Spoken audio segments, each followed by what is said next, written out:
meeting is called to order. We have our introductory video.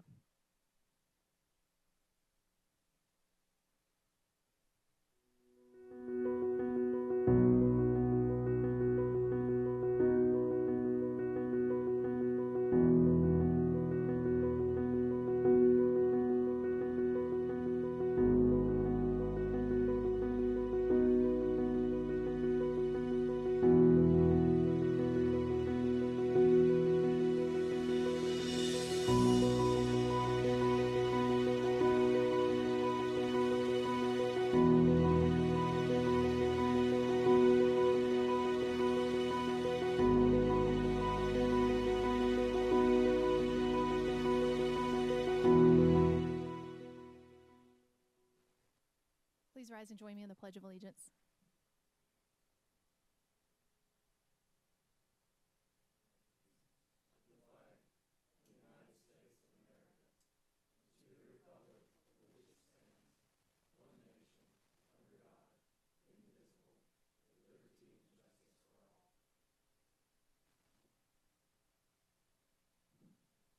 Anyone parking for this meeting or using the bus can pick up bus passes from our sheriff's deputies on their way out the door or now. It will be valid for today only.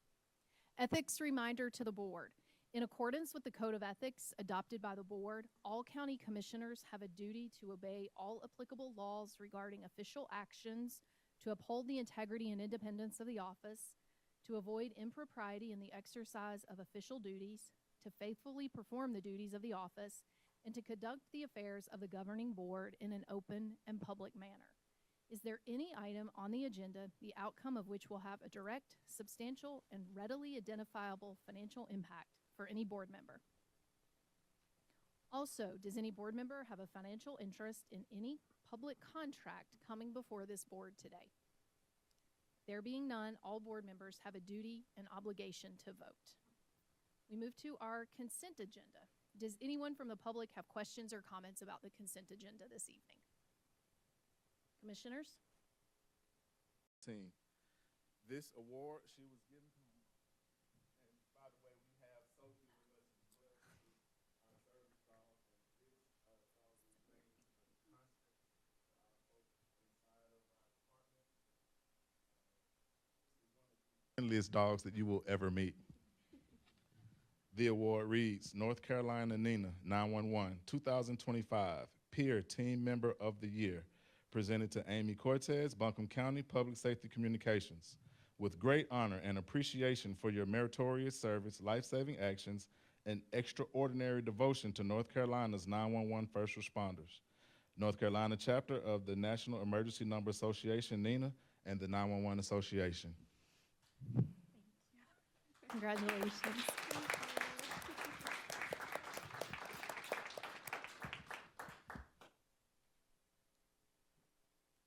And just like Nate, I have some more good news to share with the commission, county manager. During the week of April 13th through April 19th, our team celebrated National Public Safety Telecommunicators Week. Since the early 1980s, this week has been designed to really celebrate the tireless work that our teams do to not only keep our first responders safe, but also ensure that our citizens, the visitors, as well as business owners within Buncombe County remain safe as well. This week, during that week, we had so much support, not only from inside of Buncombe County, but also different businesses, from Nothing Bundt Cake to local restaurants. All of our stakeholders came by and supported us as well. This is a very, very, very important week for us. And it just shows and proves the dedication that these folks have every single day to make sure that we do those jobs that a lot of folks don't want to do. Also, during the first week of May, we had the distinct pleasure of attending the Wilmington Conference, the North Carolina Public Safety Conference that was held in Wilmington, North Carolina. That is where we actually got the award for Amy, but we were also invited, and I graciously accepted. We were also invited for the very first time within Buncombe County to host the North Carolina APCO NENA chapter meetings. So we will be hosting those meetings July 17th and 18th of July, July 17th and 18th. We are looking for a specific location to make sure that we can have all of these meetings in one place.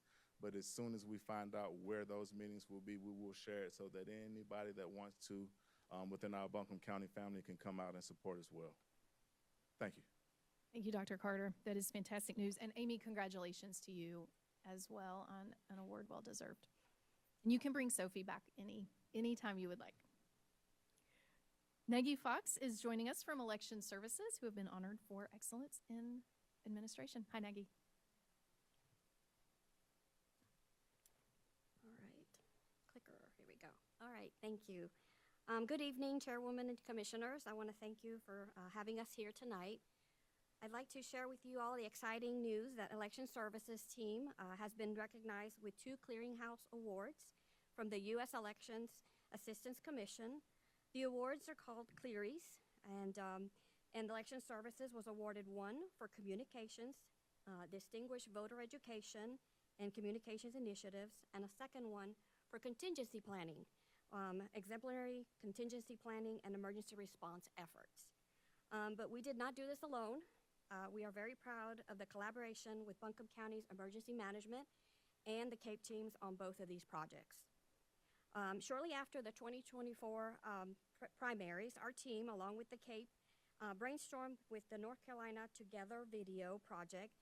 That was a collaborative effort between North Carolina State Board of Elections, the Buncombe County CAPE, and Buncombe County Election Services.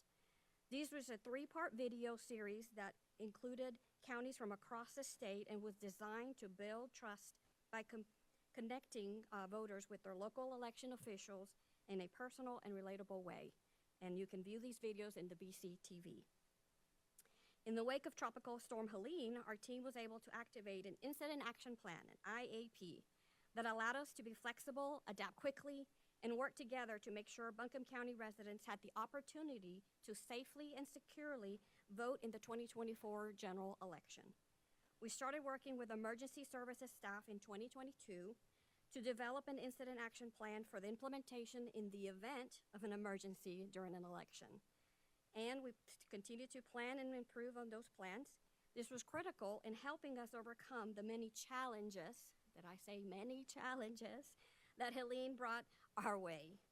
The Clearinghouse Awards are presented annually across the U.S., and it recognizes best practices in election administration, while also celebrating programs that took place during the 2024 general election, and we certainly are grateful for it. Thank you. Congratulations, Nagy, Corrine, the entire Election Services team, as well as to CAPE and Emergency Services for your support on this. Congratulations.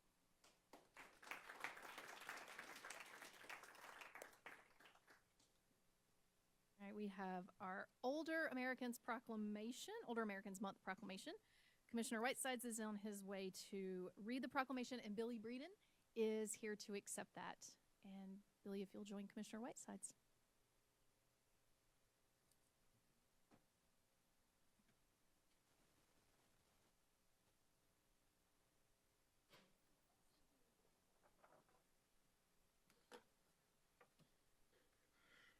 When you look at the dice, you understand why I would be the one to read this proclamation. Seriously, Older Americans Month, May 2025. Whereas Buncombe County is home to 78,891 and me, older Americans over the age of 60 who contribute their time, wisdom, and life experiences to our community, thus benefiting the economic, social, and cultural well-being of Buncombe County. And whereas communities benefit when people of all ages, abilities, and backgrounds are welcomed, included, and supported. And whereas the Buncombe County Board of Commissioners and partner agencies recognize our need to create an age-friendly community that provides the services and supports older Americans' need to thrive and live independently and safely with dignity for as long as possible.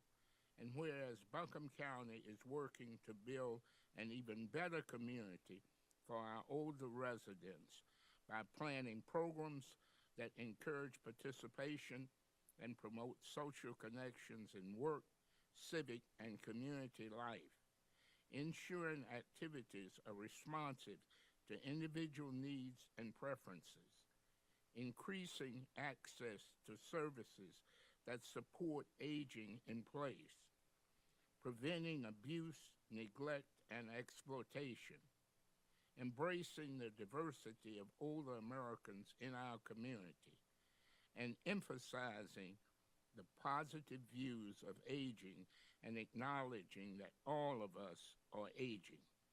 Now, therefore, the Buncombe County Board of Commissioners hereby proclaim May 2025 as Older Americans Month in Buncombe County. The 2025 theme, Flip the Script on Aging, focuses on transforming how society perceives, talks about, and approaches aging. It encourages individuals and communities to challenge stereotypes and dispel misconceptions. We urge every resident to join us to celebrate and recognize the contributions of our older citizens who are redefining what it means to age by working together to help create an inclusive community and supporting our older residents in aging well in Buncombe County. We can build a healthier and more meaningful future for all. This 20th day of May 2025, and it's signed Amanda Edwards, Chair, Buncombe County Board of Commissioners. And I'll give this to you. Thank you. On behalf of 28% of Buncombe County's population, that's 78,891 older adults age 60 and over, and age-friendly Buncombe County, I thank you for recognizing Older Americans Month and recognizing the positive contributions that older adults make in our community. And older adults are redefining what it means to age, and they're stepping up and helping our community in so many ways through volunteerism, work, civic engagement, philanthropy, and consumer spending. I kindly ask you to remember older adults in the recovery efforts and Strategic Plan 2030. All of us are aging, and when we support older adults, it benefits people of all ages. And I also wanted to let you know of an age-friendly Buncombe County event that we're having along with community partners, and it's on Tuesday, June 10th from 10 to noon at the First Baptist Church of Asheville downtown. And this event will recognize Older Americans Month in May and World Elder Abuse Awareness Day in June. And we're honored to have Commissioner Horton as our keynote speaker. And we're going to have a light breakfast, a panel discussion moderated by Commissioner Horton, and a fair with vendors that support older adults and caregivers. So I ask you to join us. Thank you for your time. Thank you, Billy. We appreciate the work that you're doing on behalf of those almost 79,000 residents across Buncombe County. Thank you. Melissa Moore is on her way up, our finance director, to share with us the third quarter financial report. Good evening, Melissa. Good evening. So this evening I will present the third quarter financial results. We will cover the primary operating funds for the for the county, as well as county's capital projects and the investment report. So the primary operating fund for the county is the general fund. Third quarter report represents 75% of the fiscal year. That reporting period ended March 31st. So as we look at the revenue for the general fund, your year-to-date actuals, $357.9 million through the third quarter. Our amended budget was adopted for $444.2 million. This represents a 3.5% increase from year-over-year budget. So as we kind of put this into context on where our current projections are for revenue, as of the April presentation during our budget retreat, we're projecting new revenues for $416.3 million. When we compare that to our year-to-date actuals of $357.9 million, that represents a revenue recognition of 85.9% of that anticipated revenue. When we shift to look at the expenditures, our year-to-date expenditures, $302.8 million. After looking and comparing where our amended budget of $444.2 million compared to the projected expenditures, including the cost reductions, that would be compared to the $427.6 million. This represents 70.8% of the projected expenditures expended through the end of the third quarter. There's another look at the same figures, but this is by category. So you'll see in some of those areas where we have had those reductions from salaries for the hiring freeze, you'll see that represented, as well as some of the operating and the program expenditures as well. Looking at our solid waste fund, your year-to-date revenues are $10.2 million. This represents 55.2% of that budgeted revenue. Looking at your year-to-date expenditures for that fund, $8.9 million. This represents 47.9% expended of the adopted budget. Again, you'll see some of the vacancies from the hiring freeze represented in the percent spent of your overall salaries and benefits.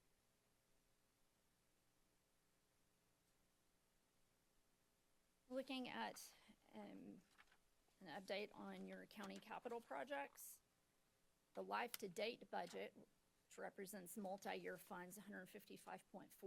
You'll see the first column there in your graph representing which year those funds had been planned, projected throughout, all the way up to FY '27 and beyond.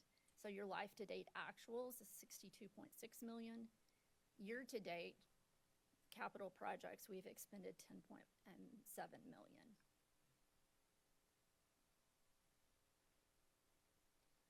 Now shifting to look at our cash and investment report. So in the bottom table, you'll see that our cash and investments, as reported at the end of the third quarter, is $415.72 million, with total investments representing 90% of the total cash. So to put this in context as it relates to some previous conversations about pooled cash, when we look at this, this represents cash for all funds within the county.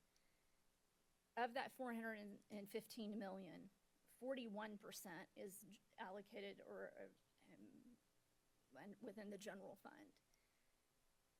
And within that portion, only 35% of that is part of our spendable fund balance. So just to help you kind of make the correlation to how much cash we have, you've got a lot of funds. You'll see kind of some of the investment and stuff broken down on the table above that, with second to the last column being invested unspent bond funds. So bond funds, those would be a part of our restricted funds. Those are the funds that we cannot spend on operating cost.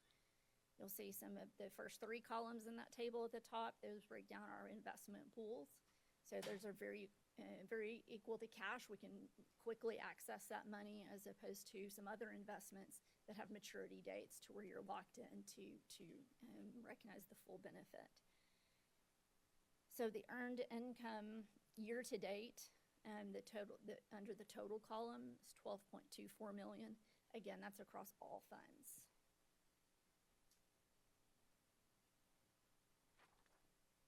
Look at how some of those investments break down. Your donut chart there just kind of shows you where all of the different funds are allocated to represent a very diversified portfolio for the county.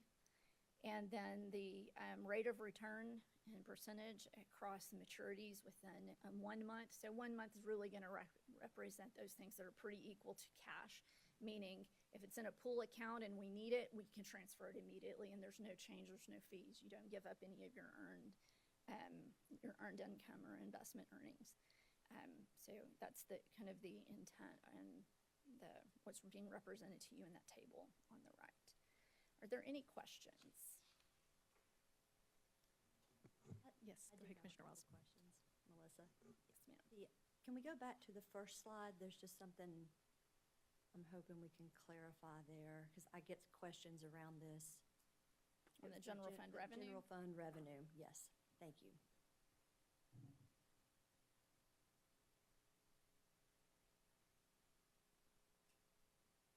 Is the slide that's the general fund revenue?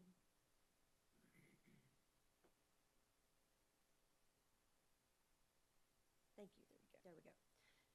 So when we look at this, the ad valorem taxes, sometimes I've been getting questions about this because people look at that and they think that we're actually pulling in more this year.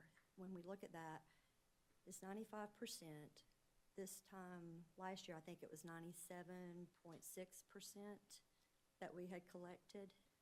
I don't recall exactly where we were at the end of the third quarter, but I know it was at a higher percentage than the 95. So, okay, so there's that difference, and I just want to point that out.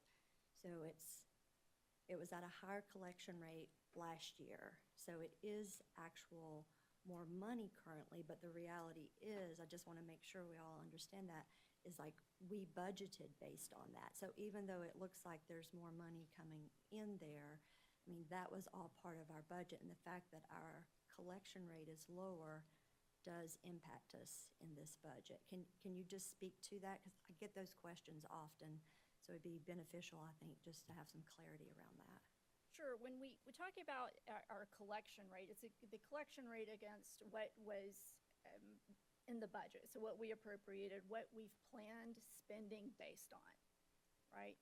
So we adopted a budget for FY25 that was 3.5% growth over the prior year, FY24. So keep in mind that to balance the FY25, even though there was a revenue growth, we still ended up appropriating fund balance because the expenditures were still higher than the revenue sources. So trying to kind of put that all into context, we see a growth in revenue, but our expenditures were growing at a higher rate still, right? So if we don't continue to grow revenue, then we're going to have to make some changes to our expense structure, right? So the growth in revenue was a part of the adopted base budget. Thank you. And then the other question I have, and I'm not sure that, I don't think you had this in the slide. I think it was in the documents that you could link to the actual report. It's where I always find this very beneficial to look at is the Appendix B, it's the net county cost. And can you speak some to that? There's probably not the visual we can pull up, but it's a graph where you break down the specific net county cost. So this report, there isn't a slide on it, but it is in the attached the quarterly financial report. Again, as you referenced, Appendix B. So what that does is it nets out the other revenues that we receive, kind of intergovernmental revenues for anything where the expenses are going to hit in and primarily our general fund, and we show what that resulting ending expenditure remaining that our other revenue sources are left to fund. Is that kind of where you wanted some additional commentary, or was there something else that you were Well, I think, looking for? typically we kind of show this graph and we show how much money is allocated to public safety and to education. And it's really interesting when you break it down, when you take it to the specific, this specific breakdown, when you're not pulling in all those other funds that you're talking about, you actually see that, like, public safety is 23%, health and human services is 14%, and the part of the budget going to education is almost 39%. And so I was just kind of wanting you to explain, that focus of what you're doing with that and showing how that impact is. Basically, it just nets out the biggest portion of the other intergovernmental revenues is going to be applicable to the health and human services area. So once we net those revenues out that come from other sources, meaning we did not generate a tax dollar to cover that expenditure, once we net those out to show you what's left to be covered with our organic revenue that we're generating from property tax, sales tax, fees that we charge, right? So that's kind of the intent, to show you what's net, what's left over that we don't have some other funding source to cover. And so, again, health and human services is a great example of the significant portion of funding, and primarily from the state. Okay, thank you. Are there other questions for Melissa? Commissioner Wells, thank you for that second question. That's a key point that I think moving forward, being able to see and understand that would be really, really helpful, Melissa. Be happy to At net county costs. create Thank you. a slide for future presentations. to Thank you. include We'd that. appreciate that. Thank you. All right, thanks so much.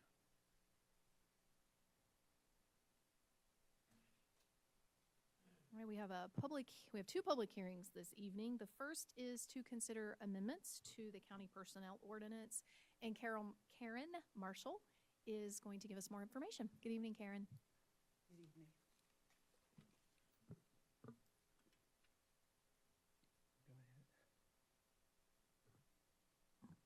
Good evening, Chair Edwards, Commissioners. Again, Karen Marshall, Interim HR Director. And as a precursor to today's public hearing, I just want to briefly go over the PowerPoint presentation that I did on the 6th, May 6th, just to kind of refresh your memory on some of the things we discussed. So again, starting back in 2021 is when we started the multi-year project to update the personnel ordinance.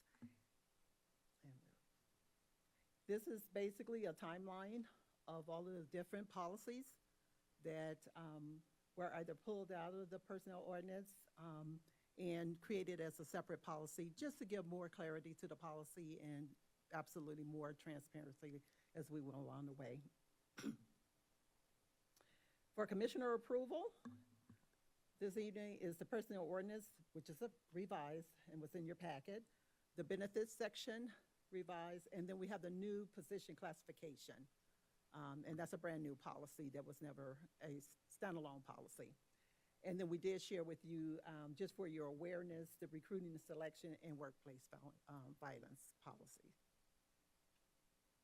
The applicability language, that's, again, as I shared a couple weeks ago, language that we want to put in all policies, recognizing that there are circumstances where policies need to be more stringent in certain areas. Again, the benefits policy, the language that we're proposing is due to House Bill 1020 that basically is necessary for us to make this change. I'm going to go through all that. Again, the position classification policy being a new standalone policy. I also have Leslie Sobel from my office. If there's any specific questions about that, she can also assist me in answering those. And then this is just some key concepts in regards to the position classification policy. I don't want to bore you with all that again. Recruiting and selection policy, again, a standalone policy. And the key concepts for that. The workplace violence policy, again, pulling out of the personnel ordinance to have a standalone policy there, just so there's very clear of a no tolerance for any workplace violence and processes there. Go ahead. And next steps, more clear than what I shared 2 weeks ago, is to hold a public hearing for the personnel ordinance update, to approve the resolution amending the personnel ordinance, and then, of course, to approve the new position classification policy and amended benefits policy. And then we also need your approval to change the changes regarding the applicability language in all board-approved policies. So those are the 4 actions before you. Are there any questions? Yes, Commissioner Wells. Yes, just one question on the position classification policy. I was reviewing, trying to compare that to what had been in the personnel ordinance. Okay. And I just wanted to make sure that the items that were coming before the commissioners for approval are still coming before the commissioners. I think it was new positions, the adding and deleting a class of positions, and I'm pretty sure those 2 were in the previous and are in this one. The only one I was a little unclear of reading the language was the revision of classification. And I couldn't quite tell, so maybe somebody can speak to that. Anyone will jump in here if you want to. But the revision of a classification is really like a reclass of a position where the department head may see a different need in their shop. So for instance, you were doing one level of work and you need to do something different. So the department heads have that ability to look at the operations and determine whether or not they want to change the title of a position or add more duties to a position. So that does not necessarily come back to the board, because that's really the department is looking at the operations to determine what's best for that need at that time. Okay, so really, the ones that were coming before the board previously are still coming before the board?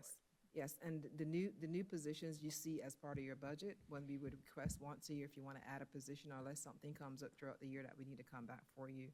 And if we're going to completely do away with the whole class of positions, yes, that would be a board action as well. Okay, thank you for that clarification. One more clarification. You mentioned that the workplace violence one is new. Is that actually new, or is that just part of the appendix of the old one?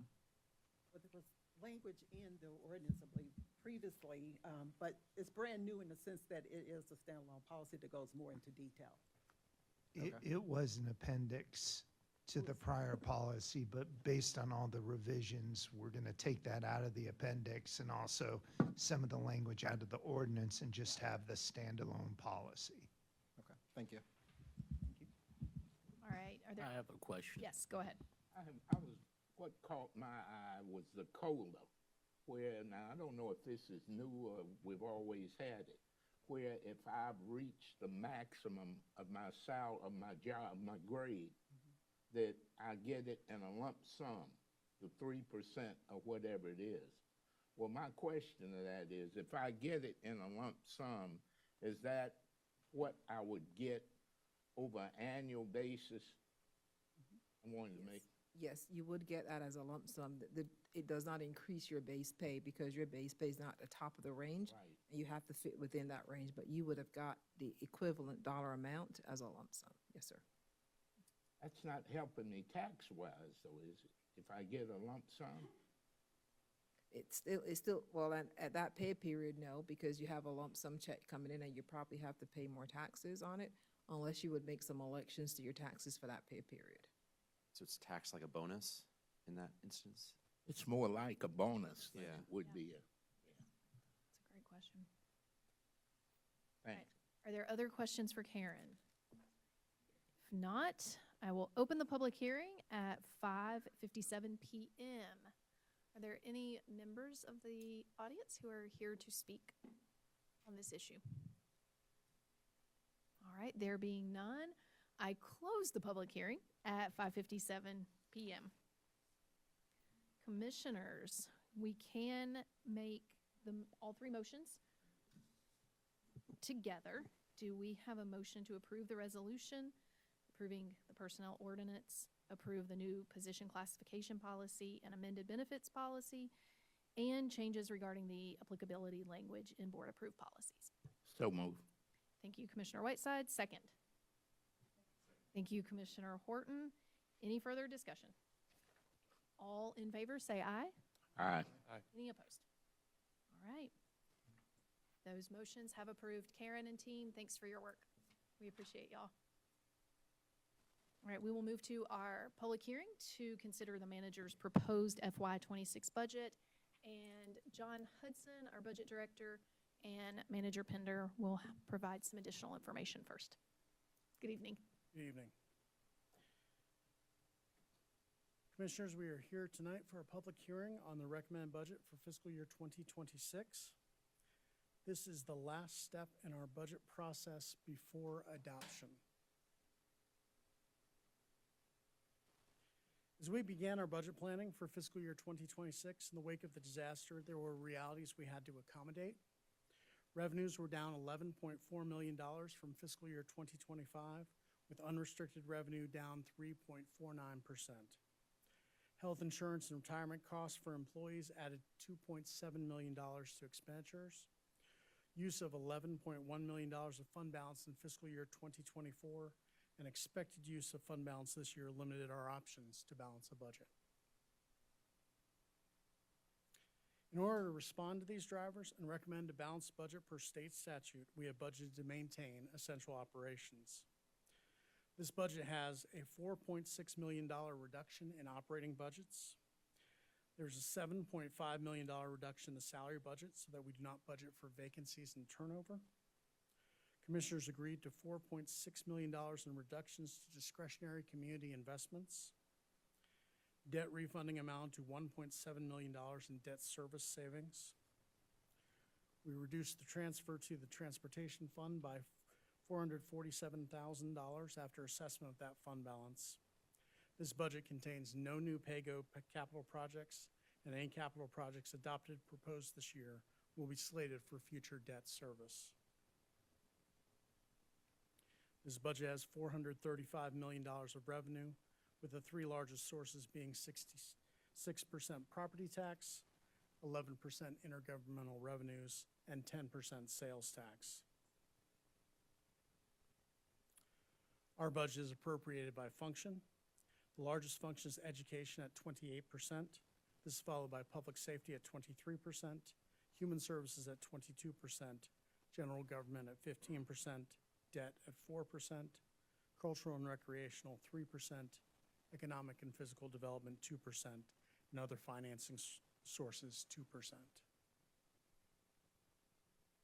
This brings us to the fiscal year 26 recommended general fund budget of $434,984,111, with the tax rate recommended to increase 3.26 cents to 55.02 cents per $100 of assessed value. This tax increase would add $114 annually or $9.50 monthly to the tax bill of a home valued at $350,000. This budget is balanced with no appropriation of fund balance. In fiscal year 2025, we adopted education funding at $126.5 million. Using that fiscal year 2025 adopted amount and applying the amount of loss of unrestricted revenue, which is negative 3.49%, results in a reduction of $304,000 for AB Tech, a reduction of $627,000 for Asheville City Schools, and a reduction of $3,465,000 for Buncombe County Schools. $239,000 of education support is include the school special projects, Irwin Career Academy, and Kayla interns.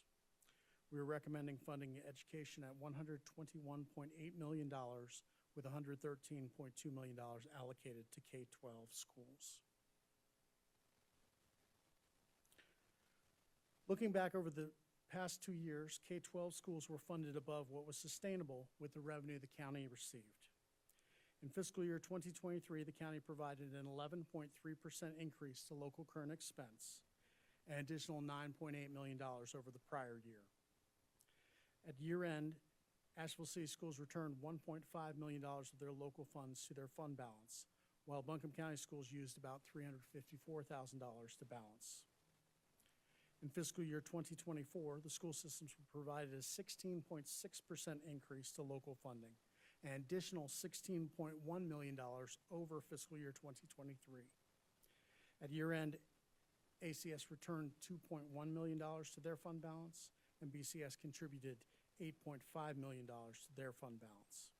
As you remember, the county needed to appropriate $11.1 million in 2024 to balance at year end. Fiscal year 2025 started with a $4 million increase to school funding, a 3.5% increase in line with the unrestricted revenue rate. After the storm, when we realized the impact on revenues, we asked for a 4% reduction, $4.7 million, in line with reductions made across the county. The schools reported that the cut would come from fund balance and would not impact services. I'll return to education requests in a moment. This budget recommends a cost of living adjustment for county employees consistent with the calculation of the personnel ordinance of the 2-year average of the Consumer Price Index, calculated at 3.09%. It also recommends reclassifications of 2 vacancies, one for a recovery officer related to Helene recovery efforts, and a position in planning to address floodplain management concerns exacerbated by the storm. 5 capital projects are recommended to be debt funded at a total of $4 million. None of these projects will have financial impact on the general fund in fiscal year 26 and will only be reflected in debt payments once we have gone out to debt in a future issuance for those projects as they begin work. Community investments are budgeted at $5.7 million, with almost $4 million going to early childhood education, funding the 3rd year of the 3-year commitment of Isaac Coleman grants, continues the homeowner grant program to assist homeowners with costs related to owning property, and arts funding to help local artists rebuild after Helene. Additionally, there are $2.3 million of other grant funding that the commissioners will approve spending for with the budget adoption. These can be found in Appendix A of the recommended budget in brief.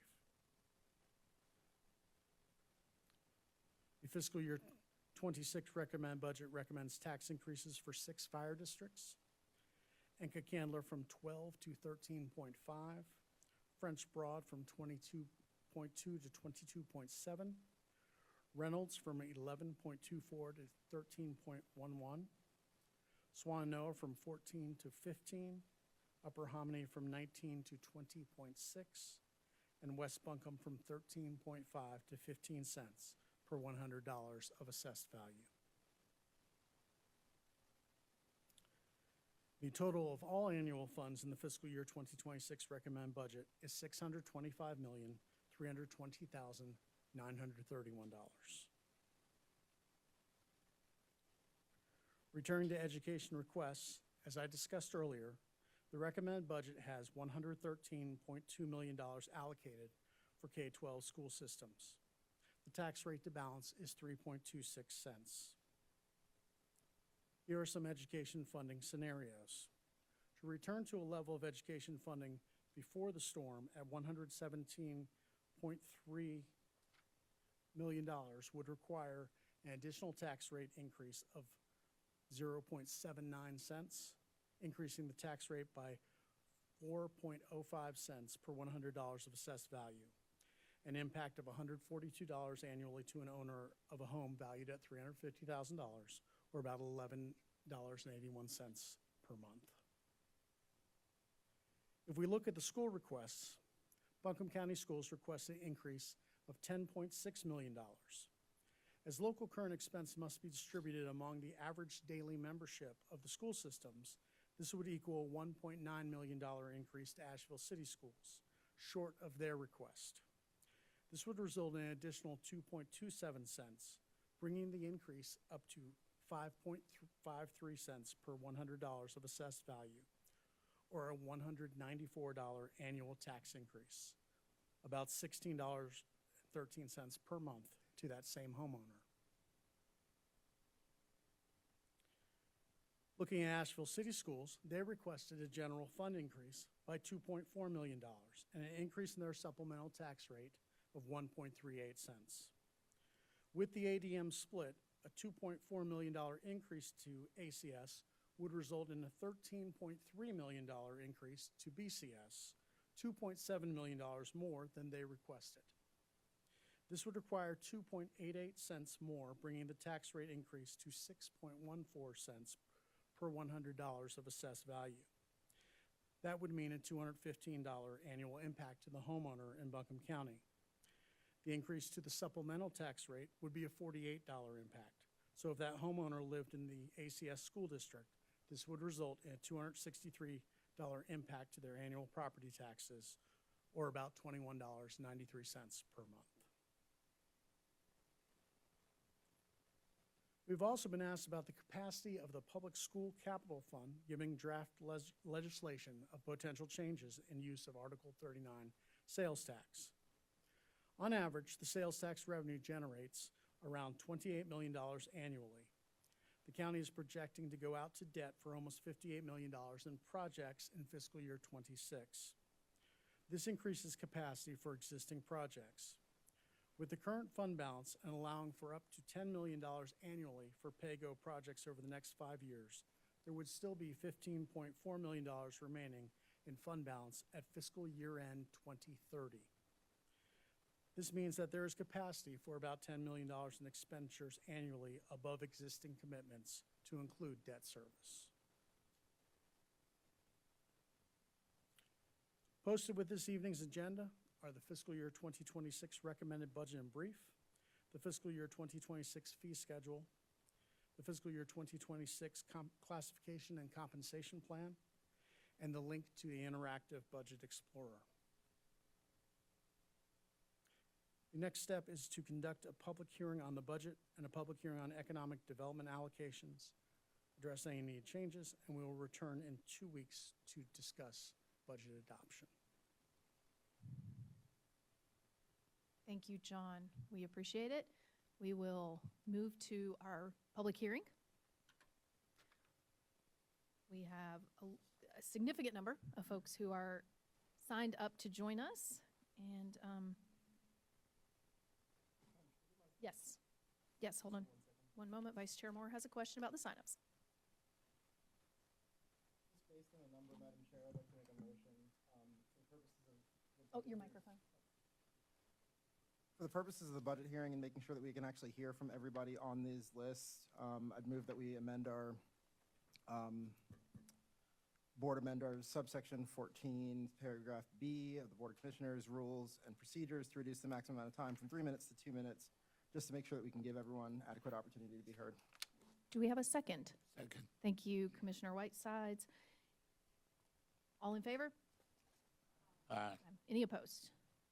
All right. Thank you, Vice Chair Moore.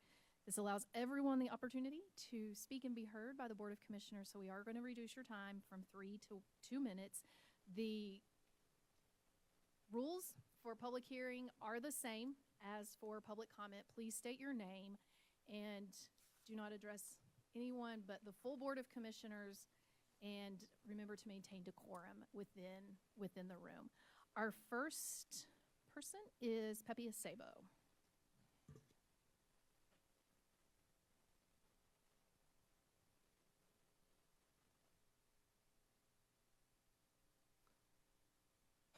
I'm always nervous coming up to these microphones, even though I should be used to it at this point. I want to thank the county commissioners for holding this hearing and want to echo the invitations that you've gotten to a public meeting next Thursday. Yes, next Tuesday. The one thing that I wanted to speak to and put on the public record and make sure that all commissioners were hearing the same thing. There is a myth that we can cut our way to fiscal stability, that we can, for example, close schools and somehow come out ahead. And our experience closing Asheville Primary School, our public Montessori program, is that instead of moving the children and the families like widgets into other schools, the parents and the families and the teachers went and started a new charter school, and there were 100 students there last year. There's 140 students approximately there this year, roughly split between Asheville City Schools and Buncombe County Schools. And speaking with the treasurer yesterday of that public charter school, they're looking at least 157 next year. And this is, for us, a loss between our districts of more than $2.25 million in revenue. And I understand that if those were our students, we would have some related expenses, but it is still a huge loss to us. And then with the closure of Montford North Star Academy and trying to move the students into. Thank you, Mr. Acebo. You can share the rest of your comments. I with the appreciate that. manager Thank you or very much. via email. Kristen Winstead. Or Winstead. I apologize. If I get your name incorrect, just correct me when you come up. Thank you, Kristen.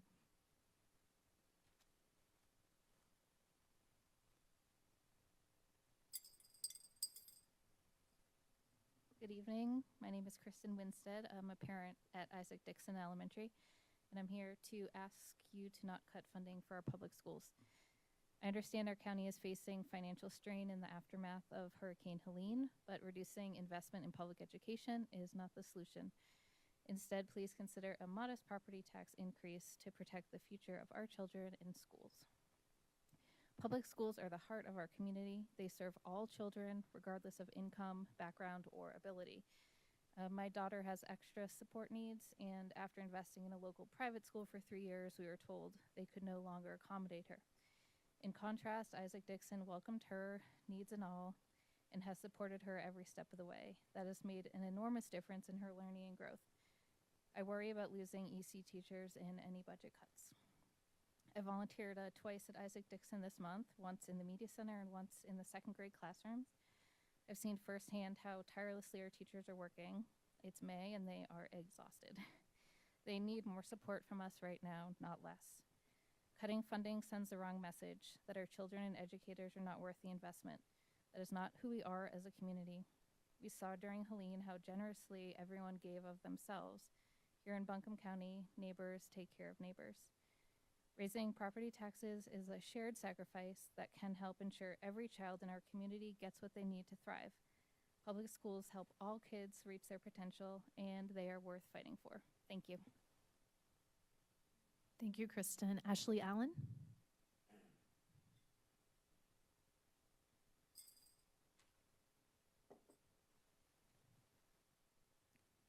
My name is Ashley Allen, and I want to start by saying thank you to all of you for your commitment to decision-making in the public interest.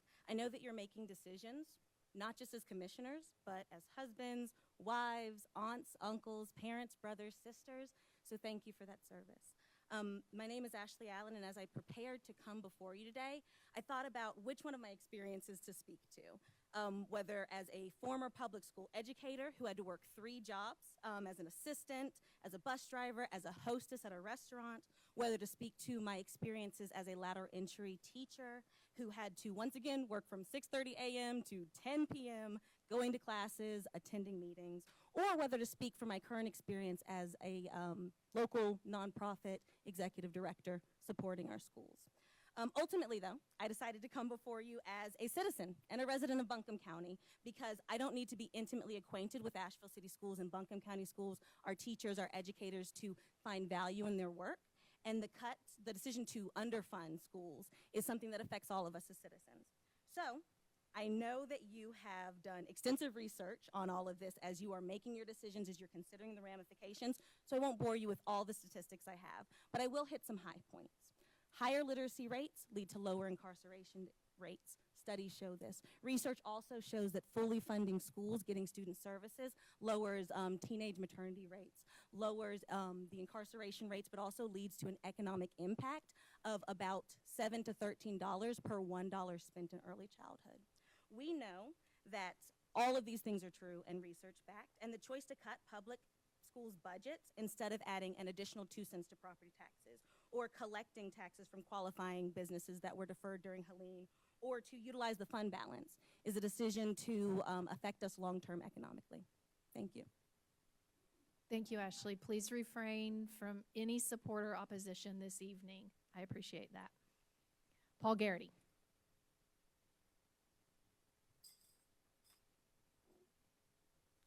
Good evening. My name is Paul Garrity. I'm a resident here in Buncombe County and the assistant principal at Claxton Elementary in Asheville City Schools. I have been working in public schools for 15 years and have been here in Asheville City for 9. This year has been full of hard choices, and I want to start tonight by expressing my gratitude to each of you for your leadership during these last 8 months. The weight of each decision is immense, and the barrage of impossible choices continues. Every choice, though, needs an honest framing. So here's the framework I offer you now.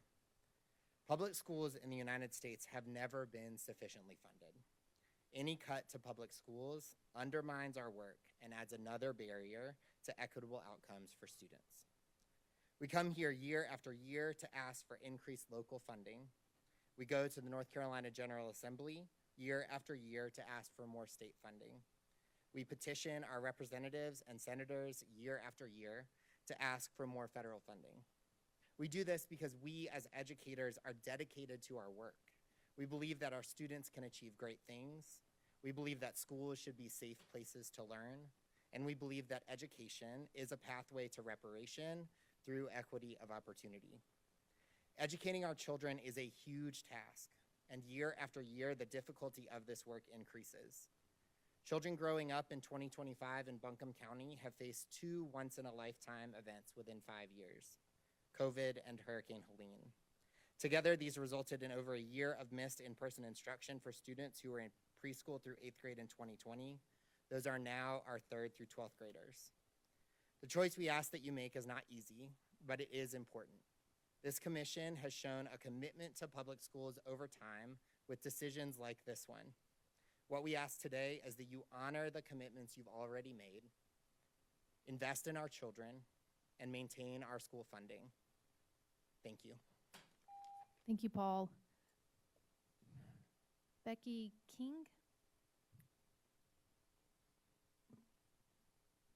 For point of order, Jeremy Bowe and Hannah Palmer. Stephanie Dean and Jeremy Bowe will follow Becky. Hi, my name is Becky King, and I'm a mom. I'm the parent of a 2nd and a 4th grader at Ira B. Jones Elementary School, and I participate in the Families of Asheville City Schools organization. In addition to that, I volunteer at our school on the FTO and the school improvement team. I wanted to start also, like everyone else, by thanking you guys. It's been an unprecedented time, and we appreciate the work that you do as our county commissioners. As I was thinking about what to say tonight, I thought about how do I usually talk to my kids about big, hard problems and jobs that we have. And they will tell you that I often say, many hands make light work. I believe this to be 100% true. In our homes, in our schools, in our communities, and in our government, many hands make light work. Please consider the Families of Asheville City Schools group to be a helping hand to make the work lighter. We are here to participate in the discussion, to bring improvement to Asheville as a whole, and we believe that it starts with prioritizing and budgeting appropriately for our schools. I understand that we have an almost impossible budget problem to solve with less revenue than ever and extremely high needs across our community. But what I also know as a parent is that our kids cannot afford to have less teachers or larger classes or even fewer than the already dwindling numbers of instructional assistants available. I have watched year after year both of my kids be in classes where routine behavioral issues prevent teachers from staying on track with the learning. This happens with veteran teachers as well as newer teachers, but it happens less in classes with instructional assistants. Think about it. Everyone here is probably a parent or an aunt, and you're used to, if you're alone, it's harder than when you have a partner. Flying solo is always harder. This is the same in a classroom. Unfortunately, I know several families that are choosing to leave ACS because of this very problem.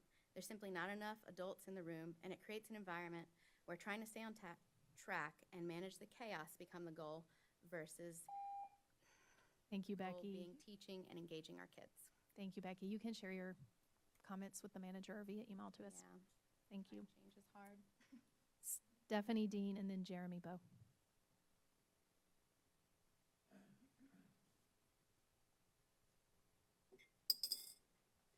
Good afternoon. My name is Stephanie Dean. I am the proud parent of two small children that are in Buncombe County Schools at Glen Arden. I have a second grader, and you can see in the audience, I've got my rising kindergartner here with me, and I'm here as a role model for my children, showing them how we're with our elected officials, right, asking them for the things that we need to support their school system. So I want to talk to you a little bit about, the importance of funding the schools, looking at the taxes and reassessing the ways that we're looking at our budgets. I want to talk about two of my favorite instructional assistants at our school, Miss Moody and Miss Rowland, who my son has ADHD and is also sensory seeking, right? And so it's really important for our classrooms to have more than one teacher, because I don't know about you, but I did not volunteer for a job where I have to manage 25-year-olds in the classroom by myself, right? And my son is very intelligent and smart and loving, but he does need that additional hug at school sometimes, right? He's exceptionally bright and might need a little bit, additional reading help just to help him get above and beyond where he actually is. Children with ADHD tend to have superpowers. My son's is reading and puzzles, right? And so what his instructional assistants have done in kindergarten and first grade have given him that extra help of the hugs and the love and the calm corners, the special seating when he's feeling a little bit antsy. There's a lot of energy in that little boy. But they also give him additional reading. So Glen Arden, as you know, is the only non-Title I school. Therefore, we don't have reading specialists helping with the kids. So our principal has actually gotten all of our instructional assistants together, and we actually have RAMS reading groups where the instructional assistants are doing reading groups with our children. My excitement is last night, my second grader read his first actual chapter book, a 200-page, not graphic novel, right, but a real chapter book. And he's gotten this love of learning from these instructional assistants and these reading groups at his school. So my request is, please keep our instructional assistants. Please get us the funding that we need to continue to support our children and instill a love of learning so that one day they're sitting in your seats. Thank you, everyone. Thank you, Stephanie. Jeremy Bowe and Hannah Palmer will follow.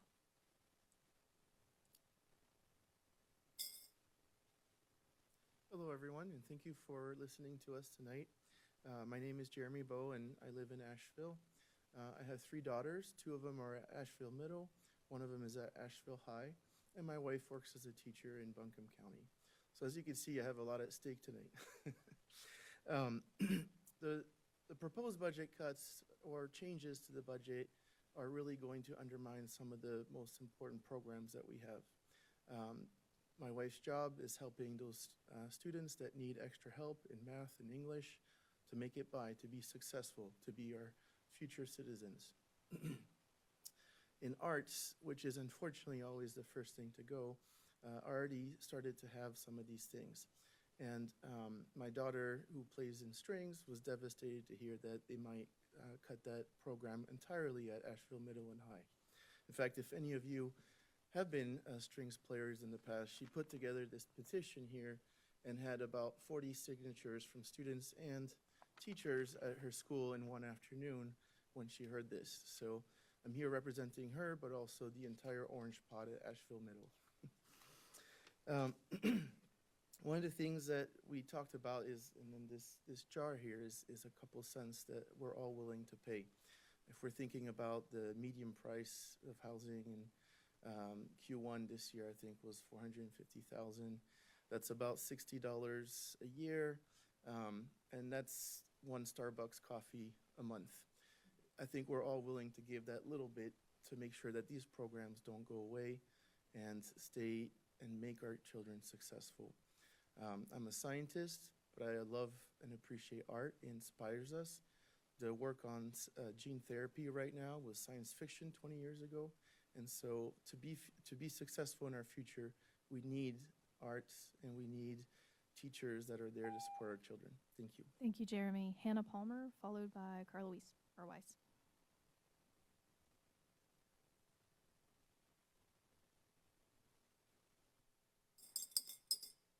Hi, I'm Hannah Palmer, a graduate of ACS, a parent of 3 ACS students, a teacher of our multilingual learners at the ACS high schools.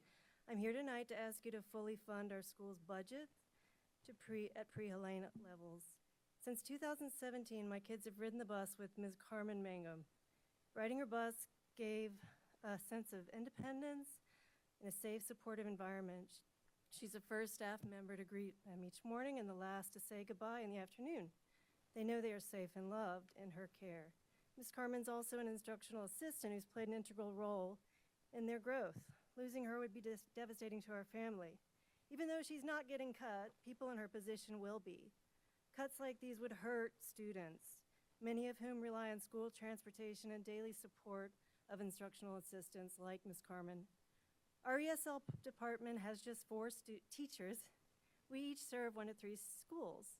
Serving 3 schools is challenging enough, but with a $15 million cut from our schools, what will services look like? My classroom is always open to my students. They come at all hours of the school day for academic, language, and socio-emotional support. It's where they feel safe. It's where they belong. It's where they find friends who speak their heart languages and where they connect with others who are navigating high school while learning a new language and culture. Where will they go when our classroom is out of service for much of the day? Please request a revised education budget that fully funds our schools. Our children are our future. Let's invest in them. Thank you for your time and service. Thank you, Hannah. Carla Weiss, and then Christina Mason.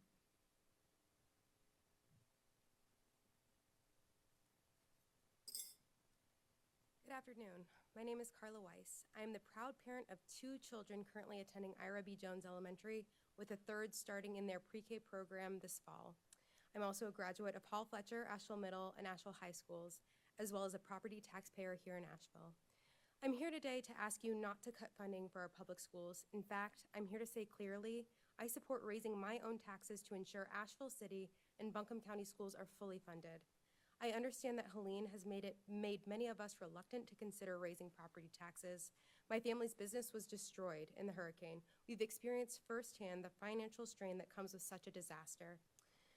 But what that experience also showed me, more than ever, is how critical our public schools are. They are not just places of learning, they are sanctuaries for our children. And when families are rebuilding, be it their own homes, businesses, their livelihoods, our schools become lifelines. I know it has been a lifeline for me. When I walk into my child's school, I do not see excess. I see teachers, staff, and support personnel working miracles with limited resources. I see people pouring their energy into our children, not for recognition and certainly not for the pay, but because they believe in the power of public education for our children. Research shows public education is the foundation of a healthy, thriving community. In the wake of a Helene-devastated WNC, investing in public schools is not only the right thing to do, but it will help us ensure long-term community well-being. So let's invest in it. Thank you guys so much. Thank you, Carla. Christina Mason, and then Margaret Belk. Hello, Commissioners. I'm Christina Mason, and my son attends Isaac Dixon Elementary in Asheville City Schools. Thank you for holding this hearing on the budget. The trouble with public comment is it's a pretty one-sided conversation. You get to hear our prepared remarks, and typically you don't respond, and we don't get very much insight into what you're thinking. As Buncombe County taxpayers, we can sign the petitions, we can send the emails, we can call you, but it feels difficult to connect with you. And we would much rather talk with you and not at you. You might feel that you don't need to hear more or discuss your views because maybe you think you've already made up your mind about what to do with the education budget. But we're here to remind you that you represent us, your voters, your taxpayers, and you all ran on supporting public education, and this conversation should not stop here. The huge public presence tonight reflects that there is the political will to raise taxes for education. You might not be sure yet, and that's fine. So come talk to us. You have the opportunity to engage in true dialogue about this budget at the Education Budget Town Hall on May 27th from 5 to 7 p.m. All of you as commissioners have been invited, and so far 3 have confirmed. If you've not RSVP'd yet, will you prioritize meeting with the public next Tuesday?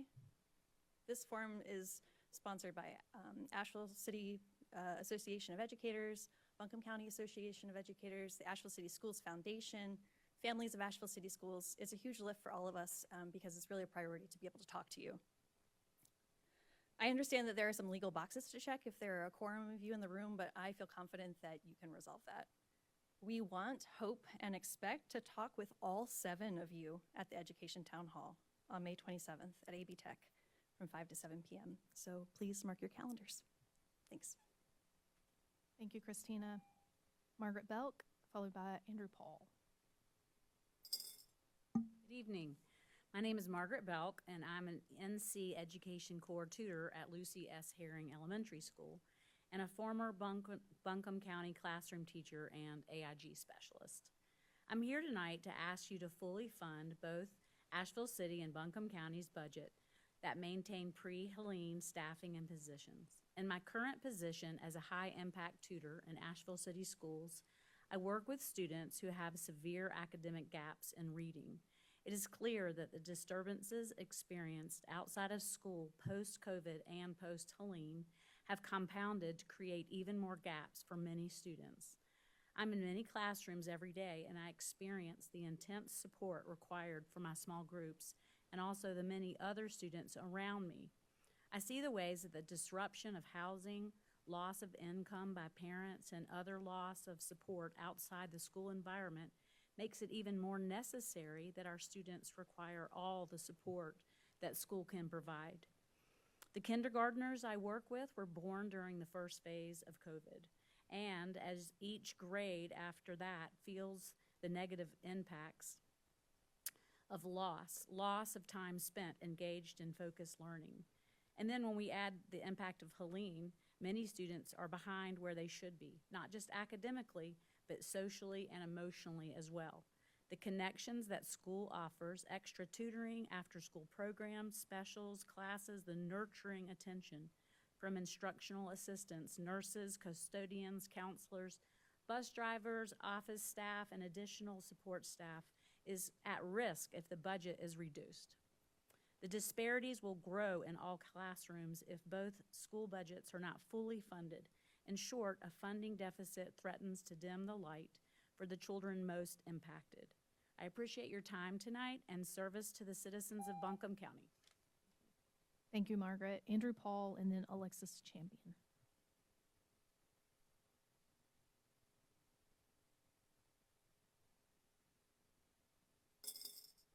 Hey, everyone. My name is Andy Paul, and I'm here to ask you to fully fund the Buncombe County and Asheville City Schools education budgets. I'm a professor, and so I think very professorially about things, and I actually published a letter in the Mountain Express that came out today that speaks very professorially about this issue, and I hope you all will read it, but tonight I want to talk about being a parent. I have twins. They're 2 little ones, and one of them has some special needs. He's a very special guy.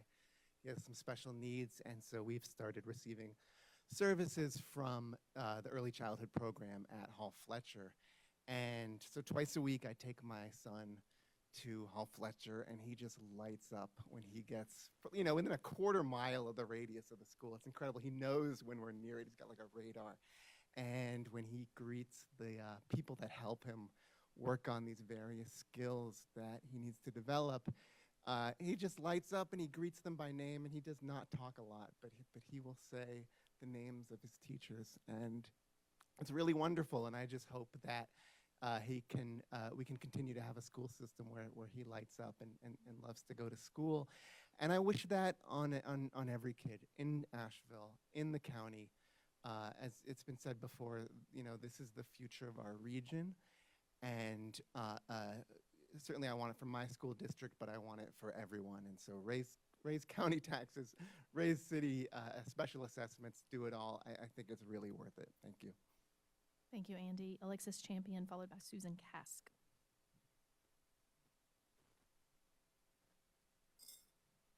Hi, good evening. My name is Alexis Champion, and I have 2 kids in Asheville City Schools, one in 3rd grade at Claxton Elementary, and my son is a middle schooler at Asheville Middle. He's in 7th grade, and he's in orchestra.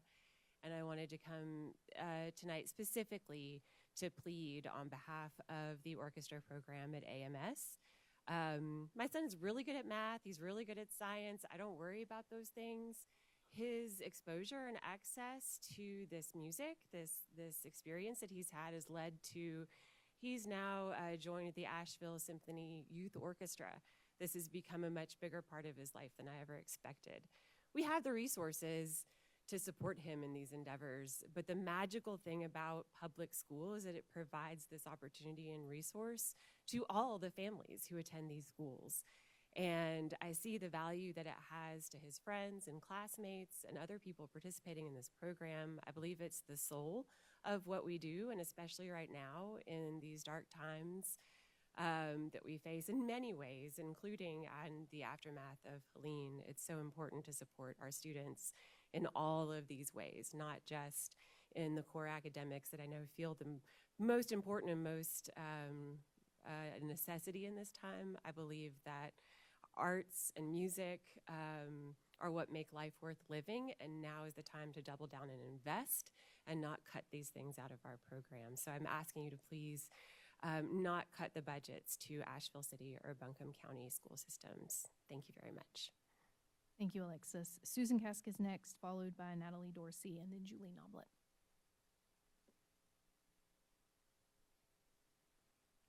Hello, I might be the oldest person here speaking for the schools. My name is Susan Kask. I live in Swannanoa. I have 2 daughters who attended Buncombe County schools in the Owen District from preschool to 12th grade, and both have now graduated from college. I want all children to have the opportunities my daughters have had. That begins with an excellent K through 12 education. I am here tonight to ask you to fully fund our schools. With the current budget proposals, our schools are at risk of losing teachers, staff, and important programs. This is not a path to providing an excellent education for our children in the community. But children are not the only beneficiaries of an excellent education. Our education system is the foundation of our community. That's because our labor force is the foundation of our local economy. Labor is essential for every business. Excellent K through 12 education is essential for a strong labor force. Every dollar spent on education is an investment. It is an investment in our children and families, and it supports business and our economy. Investing in our children is also investing in my future as I grow old. These children may be the doctors and nurses who care for me in the future. They may be the shop owners and restaurant servers, the yard care businesses and auto mechanics that help take care of me and my home. An excellent education system isn't free. I need to pay for it through my tax dollars. So please raise my taxes and invest in our schools and community. No, I am not wealthy, but I am willing to pay for our future. And for those who cannot pay, please provide a program for tax support. I want to invest in our schools, and I hope everyone else does too, because that is an investment in all of us. Thank you. Thank you, Susan. Natalie Dorsey.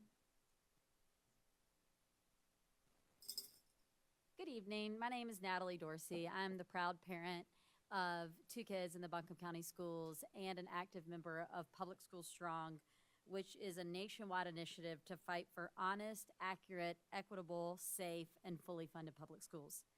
I am here tonight to talk about fully funded schools. With the current proposed budget, Buncombe County Schools could lose 100 salaried teachers and 100 classified staff. Both of my children at the ages of 9 and 11 have been through a pandemic and now a natural disaster. During both of these events, they were isolated from their school network and had lots of big emotions.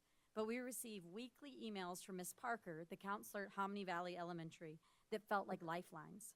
We sat down as a family with these videos and practiced our square breathing and learned that we could do hard things as Ms. Parker hula hooped through a whole video showing us that she was not afraid to do hard things. These amazing Ms. Parker moments were not just isolated to virtual learning.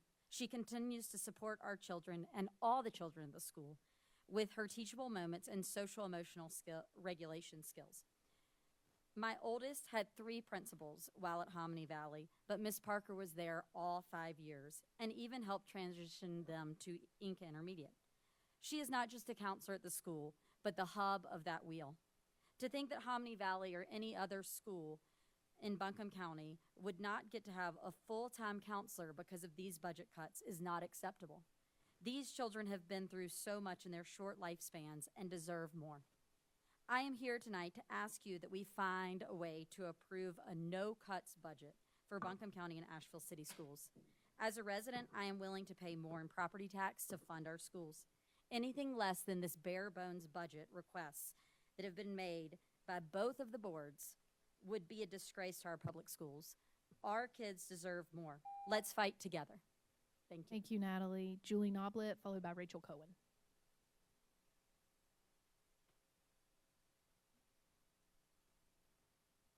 Good evening. My name is Julie Noblet, and I am the media coordinator at Asheville Middle School. And I'm also the parent of 2 Buncombe County Schools teenagers. I am invested in both districts, and I'm here tonight because our students, teachers, and families are facing a crisis. The proposed county budget cuts will force our schools to eliminate essential staff and programs, including my own position as media coordinator. Buncombe County has already had to slash their media, library, and digital learning staff. I'm asking you to fully fund our school's budget requests so that we can continue to provide support and opportunities our students deserve. With the current budget proposal, our district is facing a shortfall of millions of dollars, with education bearing the brunt of these cuts, over 90% of the net reductions. This means not only the loss of teachers and support staff, but the loss of programs that make our schools places where students thrive, not just survive. As a media coordinator, I don't just check out books. I'm a certified information professional who works with every student and teacher in the building, regardless of grade or subject. I curate diverse collection that allows students of all backgrounds and abilities to find resources that meet their needs and reflect their identities. I teach digital citizenship, information literacy, and research skills, critical abilities for college careers, and life in our information-driven world.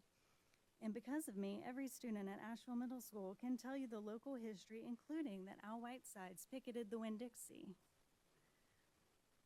Students in schools with professionally staffed libraries consistently achieve higher reading, writing, and information literacy scores and are more likely to graduate. These benefits are especially significant for our vulnerable students. Thank you so much for fully funding both schools. Thank you, Julie. May I remind the remaining speakers to address the board as a whole and to not single out any commissioner or staff by name. Rachel and then Becky King. Hello there. My name is Rachel, as you said, and believe it or not, I am not here talking about education funding, although I am in full support of all of y'all. I'm here to talk a little bit about climate funding. So I'm a member of Sunrise Movement WNC, and we are dedicated to fighting the climate crisis and fighting for climate justice in our communities. And I'm here because I'm worried that in our proposed budget, we do not keep ourselves on track to meet the ambitious climate goals that you all have set out for us. So for example, the Office of Sustainability is set to get $530,000, less than 0.1% of the total budget. Not less than 1%, less than 0.1% of the total budget. I did the math a few times because I just had to make sure I was right on that one. Just proportionally, just so you know, the city of Asheville spends about 5 times more than the county does on their Office of Sustainability, so something to think about. We all understand that the county is in a really difficult financial situation, so we all understand there are really hard choices to be made here, but I want us not to forget that one of the reasons why we're in such a bad financial situation is because of a disaster that was made worse by climate change. So, during this time of rebuilding, we should do everything we can to mitigate the climate crisis and decrease the chance of such destructive storms happening again in the future. As we move forward in this time, we urge you to aggressively prioritize funding for this purpose, whether it's general county funds, grants, state recovery dollars, any sources that we can find, truly, to invest, because just like education, investing in climate justice is an investment in our community's future. Thank you so much. Thanks, Rachel. Becky King and then Sawyer Johnston. Is Becky still with us? Is Sawyer Johnston with us? All right, Sawyer, and you will be followed by Tim Lloyd.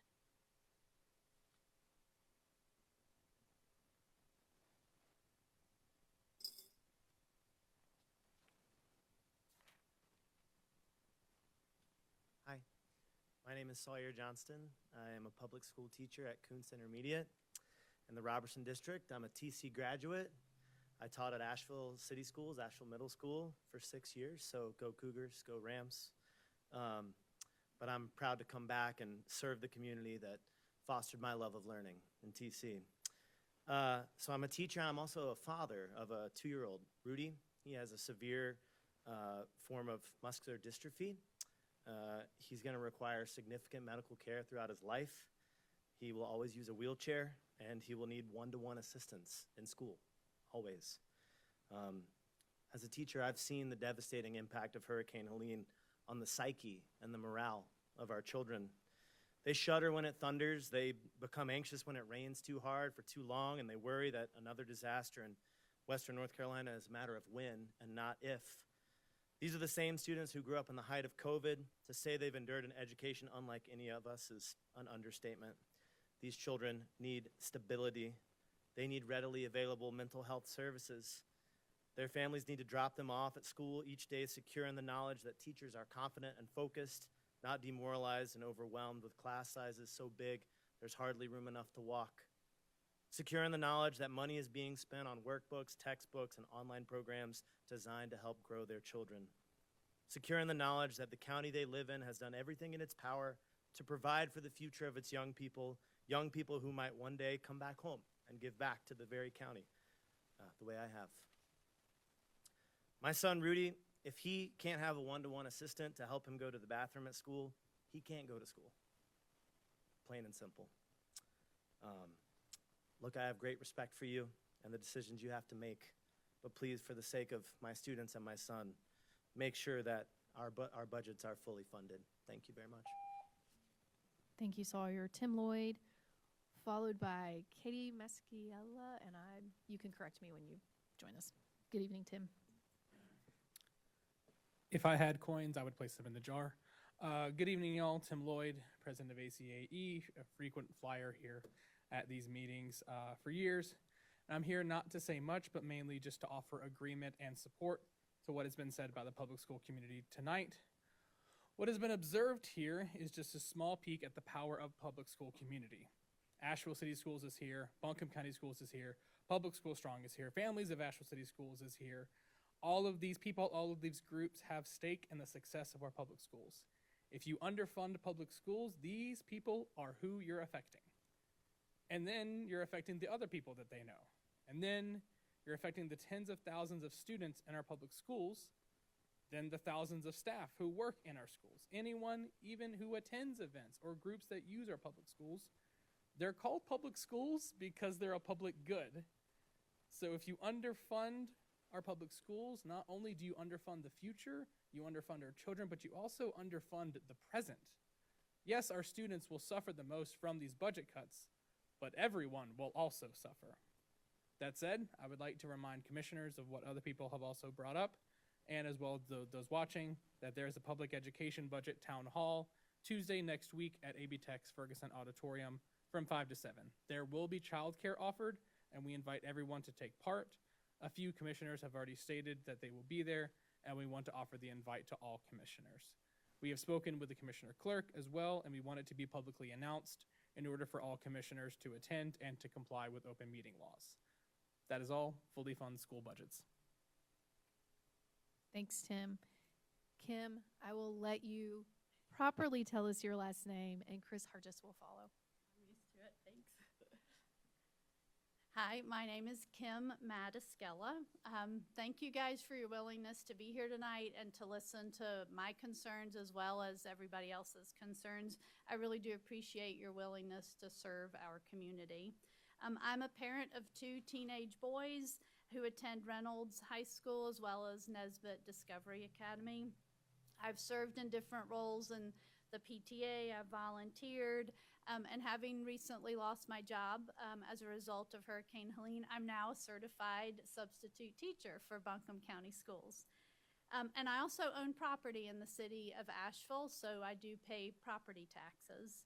I grew up in Western North Carolina. I attended college in Virginia.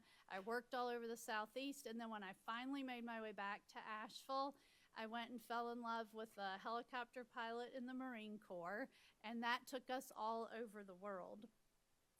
In all those many and varied places that we traveled, we experienced the results of underfunded and low quality public education. So when it came time for Rich to retire, we knew we wanted to come back to Buncombe County because we wanted our boys to go to good quality public education. The value of quality public education isn't just for the short-term benefit of our kids, but for the long-term investment for a vibrant, thriving community. And I ask that you don't shortchange the schools. It really will have a disastrous long and short-term consequences. And we must all realize that fully funding public education is in all of our best interests, and collectively we all benefit. And I wanted to let you know that I am willing to pay more in property tax to fully fund both Asheville City and Buncombe County Schools. Thank you. Thank you, Kim. Chris Hargis, followed by Daniel Shotley.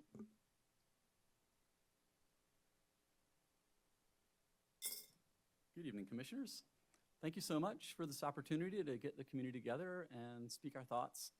And thank you very much for your service to Buncombe County. It's really important. We really appreciate what y'all are doing to keep Buncombe County strong. And we're all here to do just that. Our schools are our backbone, are our future.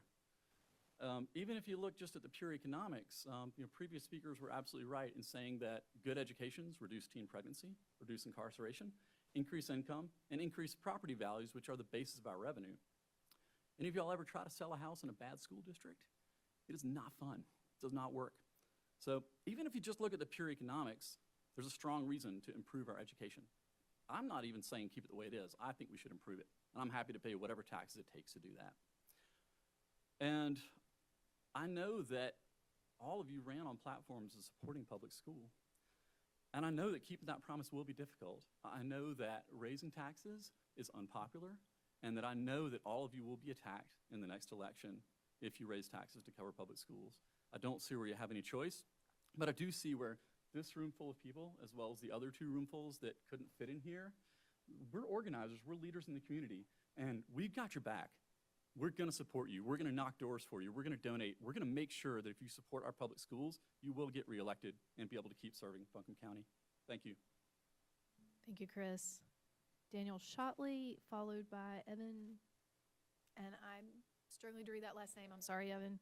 All right, Daniel.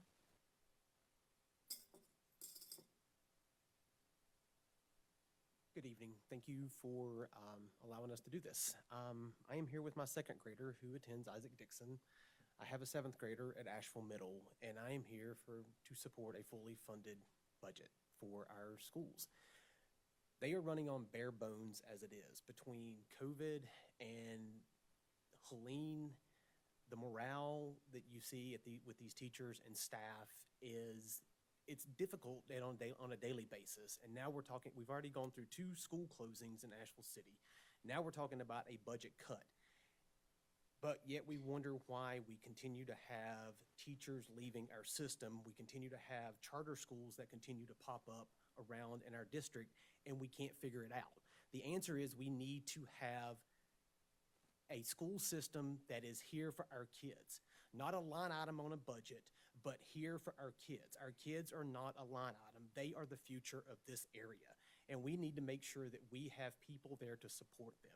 Where to have teachers that are trying to teach kids that are on vast learning levels, from barely able to read to reading chapter books, that is while they're having to do these mandated testings, all the while this school system is going on around them and trying to keep things calm and organized for a 8-year-old kid. It is managing a 3-ring circus, and I volunteer as much as I can. I will do whatever needs to be done. And that is, I'm hoping you guys will do the same. Thank you for allowing me to speak. Thank you, Daniel. Evan, followed by Gabriella Pascal Truitt. Commissioners, thank you. Yeah, my name is Evan Titterington. I'm the proud parent of a second grade student at Isaac Dixon, Elliott here, and a resident of Asheville. I'm here this evening to also ask you to fund the Buncombe County and Asheville City School, Asheville education budgets at pre-Helene levels. I speak this evening as not only a parent with real personal stakes in the outcomes of these budgetary deliberations, I am also a small business owner here in Asheville. Like other small business owners, my ability to recruit and retain employees depends in large part on the cost of living in Asheville proper and Buncombe County as a whole. A well-funded, well-attended public school system is a critical tool for addressing cost of living. When people think about moving to Asheville, the sticker shock of housing costs are at the forefront of their minds, reasonably so. If they also see that the public school system is nurtured and prioritized, this can make a critical difference when they are deciding if the regional cost of living is worth taking on for their families. I believe that the long-term success of our community as a whole will depend critically on the quality of our public school system. The potential property tax increase that would be required to sustain pre-Helene educational funding is trivial compared to the downstream benefits to the children of Asheville and their parents. As a concerned citizen, as a product of the public education system myself, as a believer in public education as a catalyst to upward mobility, and as a parent, I ask that you avoid cutting any funding from our public school system. Thank you for your time. Thank you. Thank you, Evan. And Gabriella? Gabriella Truitt. All right, I think she has left. Are there any other folks here who wish to speak during the public hearing? Yes, come join us, please. State your name.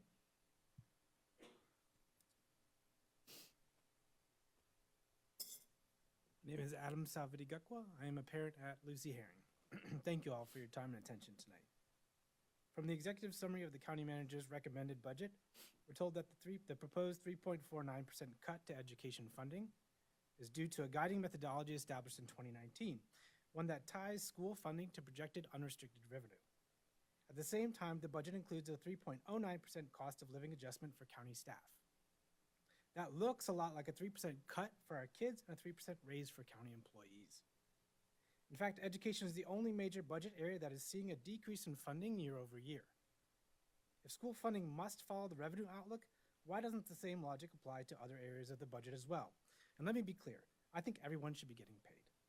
A guiding methodology, though, is not a mandate. It's a framework for typical years. And we know this is not a typical year.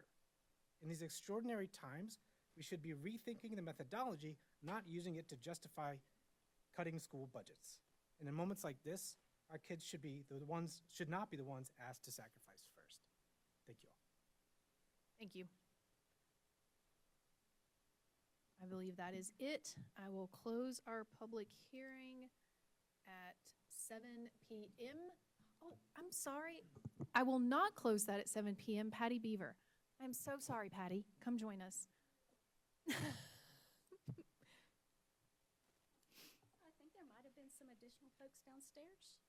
Is that right? Oh, is it It's clear? clear. Okay, sorry.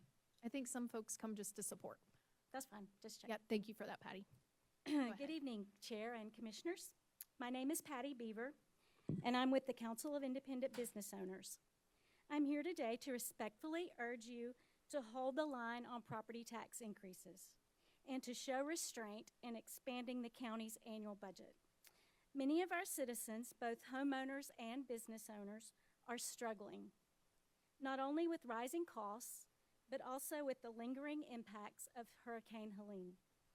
The storm may be behind us, but its consequences are not. Homes, businesses, and entire communities are still picking up the pieces, physically, emotionally, and financially. Local businesses in particular have faced serious revenue losses. Our business community, though showing signs of recovery, has not fully rebounded. Many businesses are still fighting to stay afloat, and many more of our neighbors are still without work. Homeowners, too, are dealing with unexpected repair costs and long-term disruptions. In short, this is not the time to ask the community to shoulder a greater tax burden. Now is the time to lead, not with emotion, but with clear eyes, steady hands, and fiscal discipline. I urge you to show that Buncombe County can support vital services without placing further strain on taxpayers. Thank you for your service and for your thoughtful consideration. Thank you, Patty. I'm sorry I missed you. I have received word that we have some other folks that are joining us. I see one. Come on and make your way to the podium, Ms. Pedersen. And there are some additional folks coming from downstairs. Sarah. All right. Hello, and before everybody. you speak, I would like to acknowledge that our fire chiefs have joined us. Thank you for being here this evening. We appreciate it. All right, Ms. Pedersen. Hello, my name is Lissa Pedersen. I appreciate being allowed to speak. I was in one of 2 overflow rooms and didn't think I'd get in. So I'm kind of speaking off the cuff, but it's kind of my way of doing things because I am a public school teacher, and that's what we have to do sometimes. We work with what we've got. However, what we've got getting smaller and smaller and smaller is making it hard for us to do our job. And I have to say, the point I want to make, many points, but the point I want to make is that when you're talking about an increase in tax revenue, and I hear the business doesn't want to go up, we're talking $20 a month on an average house in Buncombe County. Everybody been paying more. Everybody, you go out to eat, and you're like, oh my gosh, this is only $15 for this meal? We know everything goes up. I pay out of my pocket as a public school teacher much more than $20 a month in supplies. I'm an art teacher. I am paying much more than $20 a month in supplies for myself, for my students. And I know that when people are hearing tax increases, they get nervous. They hear tax increases, but they know that our taxes are going up. So when it's going up, whether it's 11 or 16 or 20, it does hurt people, but there are people in this community who can handle it and are willing to pay it. And as a public school teacher, it hurts me more than some other people because we know that the state is not paying us a lot of money, but I'm willing to do it to support our kids. And our kids need to have the people in the schools. We're already thin. And I invite any of you to come to my school and shadow me for a day, and you will see how tight we are. But we need what they're asking for. It's not a lot, it's the minimum. And please support our public schools. Thank you very much.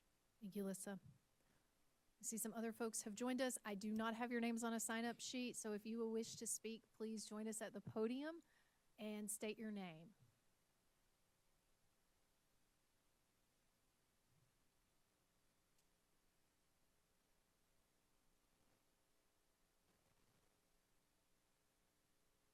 Hello, thank you for having me here. My name is Laura McHugh. I'm a lifelong resident of Buncombe County, and I'm here to speak out against the proposed 3.26-cent tax increase outlined in the proposed budget for 2026, and certainly against anything higher. The citizens of Buncombe County are hurting, emotionally and financially. We've experienced huge, burdensome financial expenses we could not have planned for, and experienced horrific personal loss that we could never imagine. Jobs have been lost, resources depleted, and businesses have been destroyed. People have left Buncombe County. Additionally, our tourism industry has been and will continue to be greatly impacted. A tax increase could deter smart money from relocating to this area as well, even if they have been considering it. This is not a time for a tax increase of any amount. I do support our public schools, but I stand by the statement. The citizens simply cannot afford it. I urge you to review and reconsider the proposed budget and look for ways to reduce expenses and planned expenditures so that you can consider any perceived need for increased revenues at a time when your citizens might be able to better handle it emotionally and financially. Thank you.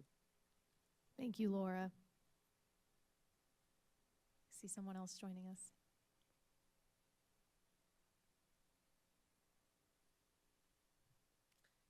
Good evening, Commissioners.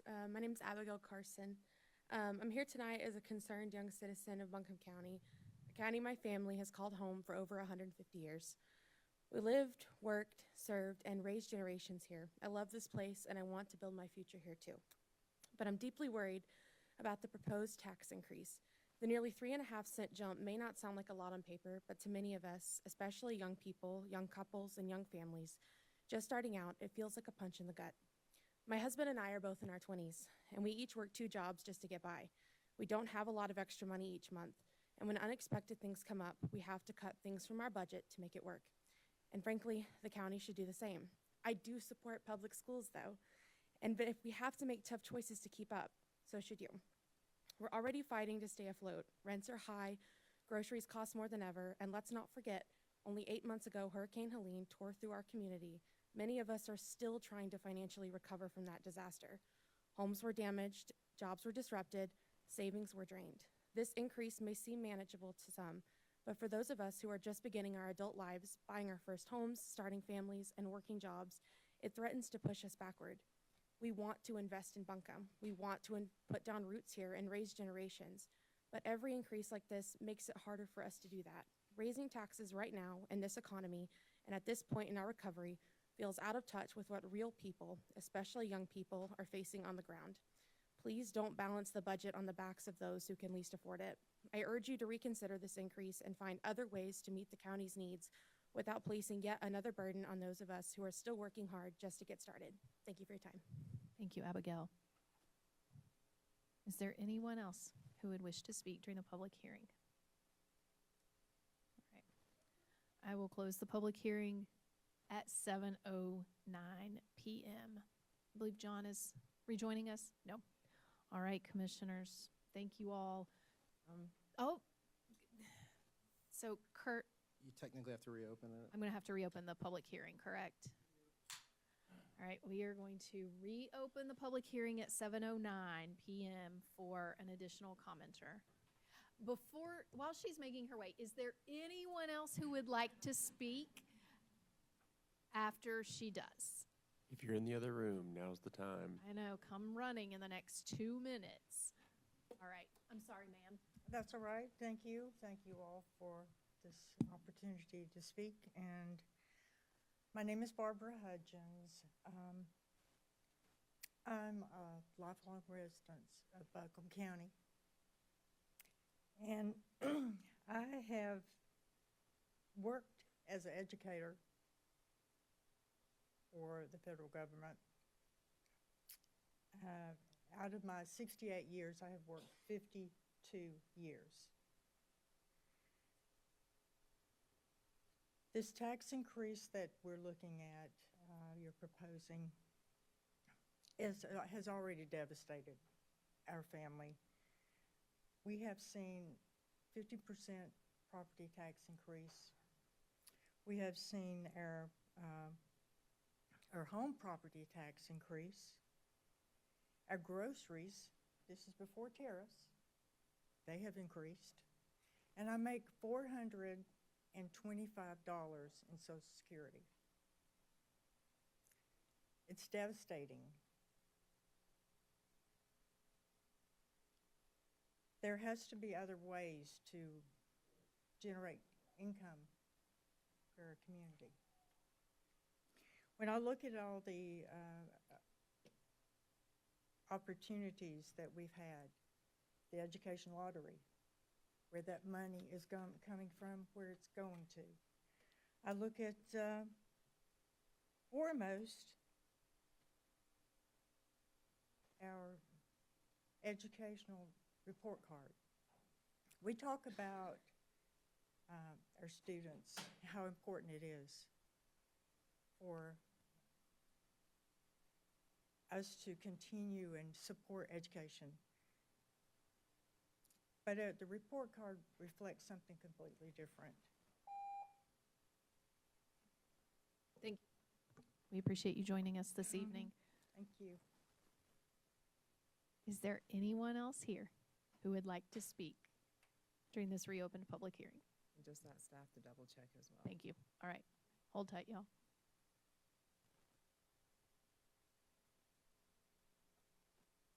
There are none.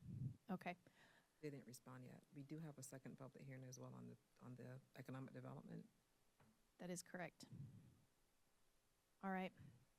I will close this public hearing at 7:12. All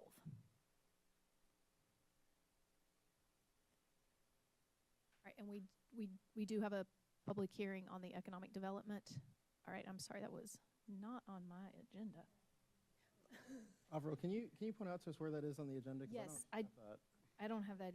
It's part of the budget. It's part of the Okay. budget, yes. Okay. These are Got it. routine appropriations All right, for economic development, which have to be. will you tee that slide back up for us, please?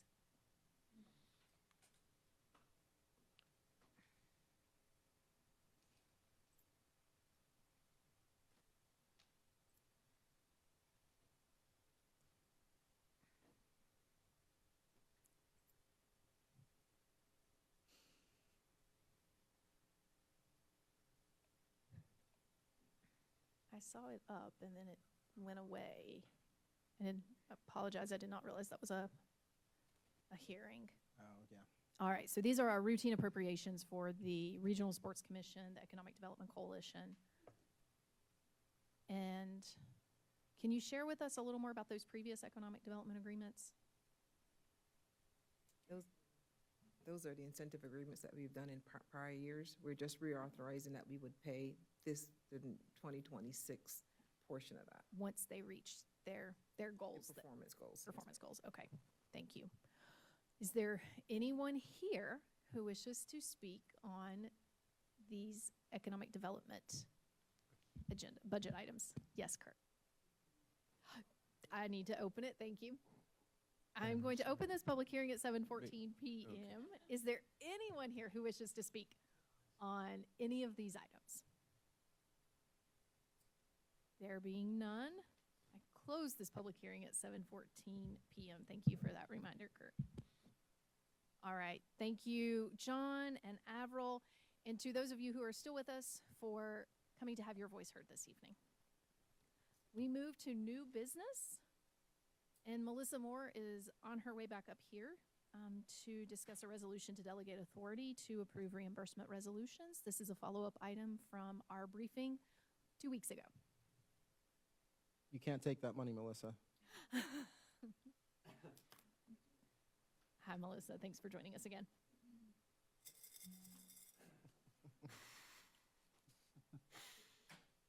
So this evening, I'm presenting to you a resolution to request delegation of authority for the finance officer, myself, as well as the county manager, to have the authority to approve reimbursement resolutions. So the process to go through for the county to have capital projects, after we go through the process of the capital review, once those projects are approved through the committee, we bring those to you before the board to approve the project ordinance. So in between the Board of Commissioners approving that project ordinance that gives us the authority to spend funds and move forward with that project, once we start expending those funds, we need to have a reimbursement resolution in place, because for the state of North Carolina, we cannot issue bonds for those capital projects until they are ready for construction. So any of those pre-construction costs, we're fronting that capital, right? So the IRS requires you to have a reimbursement resolution in place for any non-exempt bond proceeds that are used to reimburse yourself once those bond proceeds are received and you close on a bond. So in between the board approving a project ordinance to move forward with the project and the board coming back to approve us issuing the bonds to pay for those, I'm asking for this resolution to be approved to allow me to move forward this process a little more efficiently, to sign off on those reimbursement resolutions, to seamlessly move through that process to ensure that we have those necessary documents in place once we issue those bonds. So the recommended action would be to approve the resolution as presented, authorizing the county manager and the finance officer to approve reimbursement resolutions. Thank you, Melissa. Are there any questions for her? If not, do we have a motion? So moved. Thank you. Second.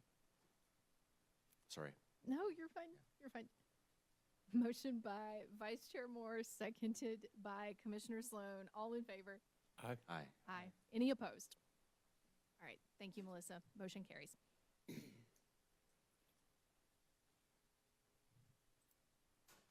And Jillian Phillips is joining us again with a resolution for the small area plan in Swannanoa. Thanks for staying, Jillian.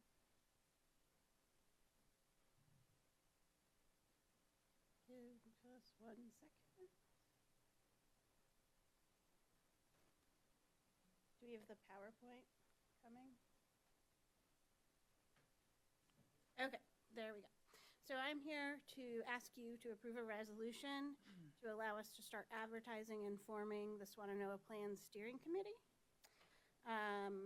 Just a reminder of what the responsibilities of the steering committee are. Their guidance and feedback on the planning process, providing information about the study area and community needs, helping to identify vision themes, goals, policies, and actions.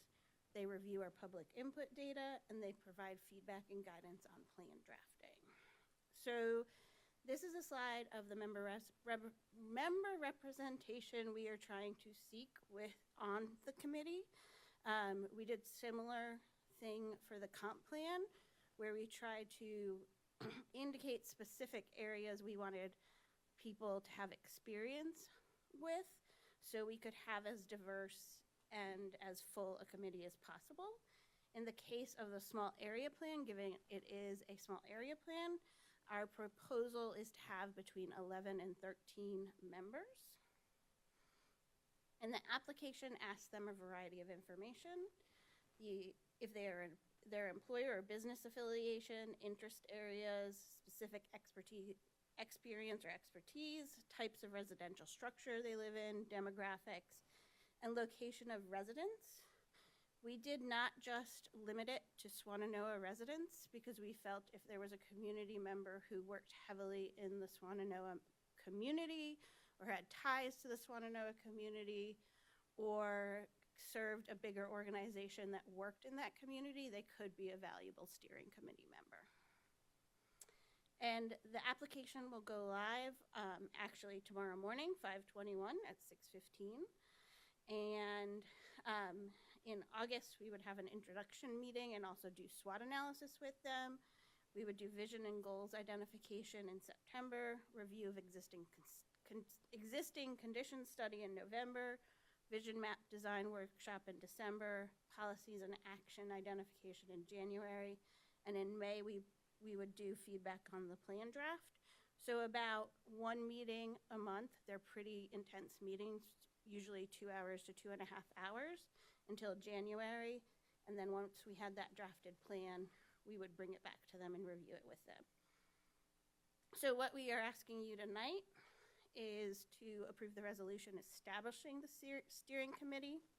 We will keep that application open for 30 days. And then on 7/15, we'll bring you back the applications, and we will rank them based on all those different categories you saw on the other slide. And we're hoping that on August 5th, you guys can appoint them and they can get to work. And just a reminder, I talked a little bit about this in my last presentation, but we're currently working on the plan. We're doing all the stuff that we can do pre-budget, and July is the kickoff, and we'll get started with the public engagement in our steering committee. Any questions? Other questions for Jillian? Commissioner Sloan? I've got a question, maybe this is two questions. What is staff's current thinking around how this plan overlaps with or relates to the broader Helene recovery plan that you started working on? And then I guess secondly, how does it overlap with or relate to the various granting programs like HMGP, the CDBG-DR recovery? Like how do you think about how this would interact with those things that are kind of happening already simultaneously? Yeah, a lot of things are happening at once. The recovery plan is, our recovery plan team explained it to us as projects. So one of the projects in the recovery plan will probably be the Swananoa Small Area Plan. The plan itself will talk about how Swananoa wants to recover given what has happened to them. And just like the comp plan, we would go back and pull support and create more support from that recovery plan to the small area plan. As far as the grants, I mean, anytime you have a plan that lays out a clear vision or has a clear policy, it usually supports getting those grants. Does that answer your question? We are layering all these plans together, right? So the recovery plan, yes, we have our strategic plan, which we're also working on for the next 5 years. So that's coming. The recovery plan and the small area plan all fits together. So we know there are many things going on, so we want to be really conscious of getting public input so we can use it for all different phases and move this thing forward together. Okay. I think yes, I understand the how it overlaps with the plans, and somebody made a wheel of Yes. plans, which I'm now picturing in my head, which should have answered that question anyway. Just to be frank about I guess I'll be frank about what I'm worried about, which is that there is so much going on all at once, and especially for folks in Swananoa with Helene and like the state has this money that came from Congress, and then there's all these programs that are associated with all these various agencies. And we all are doing our best to access those funds and to use them the best we can.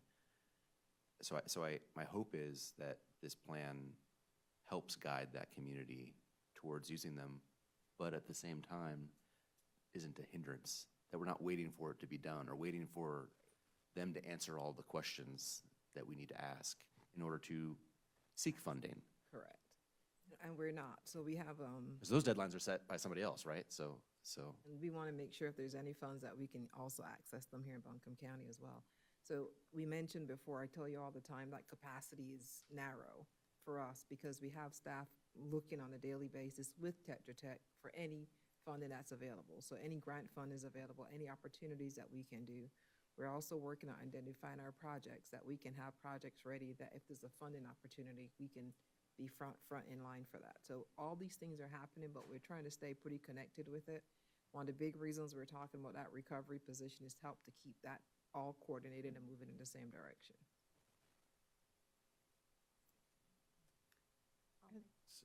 Yes, go have ahead, a Commissioner. quick Oh, wait, question I think we have before one we more get question. rolling. Yes, go ahead. So 2 quick things. One, I appreciate the multiple demographics that you have here. It's very comprehensive. Is there any contingency for what happens if we get some critical mass of people who are not in Swananoa? I mean, one of that would be something we took into account in ranking, and that you guys, and the ranking is just, staff's recommendation, but that would also be something that you guys would have to take into account when appointing. And I would imagine, commissioners, that you would interview folks as well to make sure that you get a good cross-section of what you're looking for. I assume so. I didn't see that on there, so I wanted to double check. And 2, just out of respect for the people who have been going through this, for example, the lost home or business from Helene, I know this is a tight budget year. In the future, considering how we can make that economically possible for people who might not have anything and don't have 2 hours to donate to participating in something like this when they've lost their job or lost their home. I'm not suggesting pay everybody or anything, but I do think at least having some thought about how we get members in the community who might otherwise have participated but for financial circumstances caused by Helene itself. Okay, in the future, we will look into that. I just want to take this as an opportunity to first say that it's exciting that we're moving forward with this. Swananoa deserves this. This makes so much sense to be doing this for the residents of Swananoa. But I also just want to acknowledge that having this small area development plan in Swananoa came at the expense of the Emma community. And I think it's just important that we acknowledge that, recognize that the folks in Emma were slated to have a small area development plan, and that we should, as they are facing increased development pressures and they have a number of unzoned parcels, for us to think creatively and recommit ourselves to working on behalf of that community as we move forward with this right now. So I just want to take the chance to elevate that. So I would definitely like more information on that. That's the first time I heard that. But I'd definitely say thank you. So when we finished our comp plan, we said that we needed to do small area plans. Emma was one that was targeted as a location.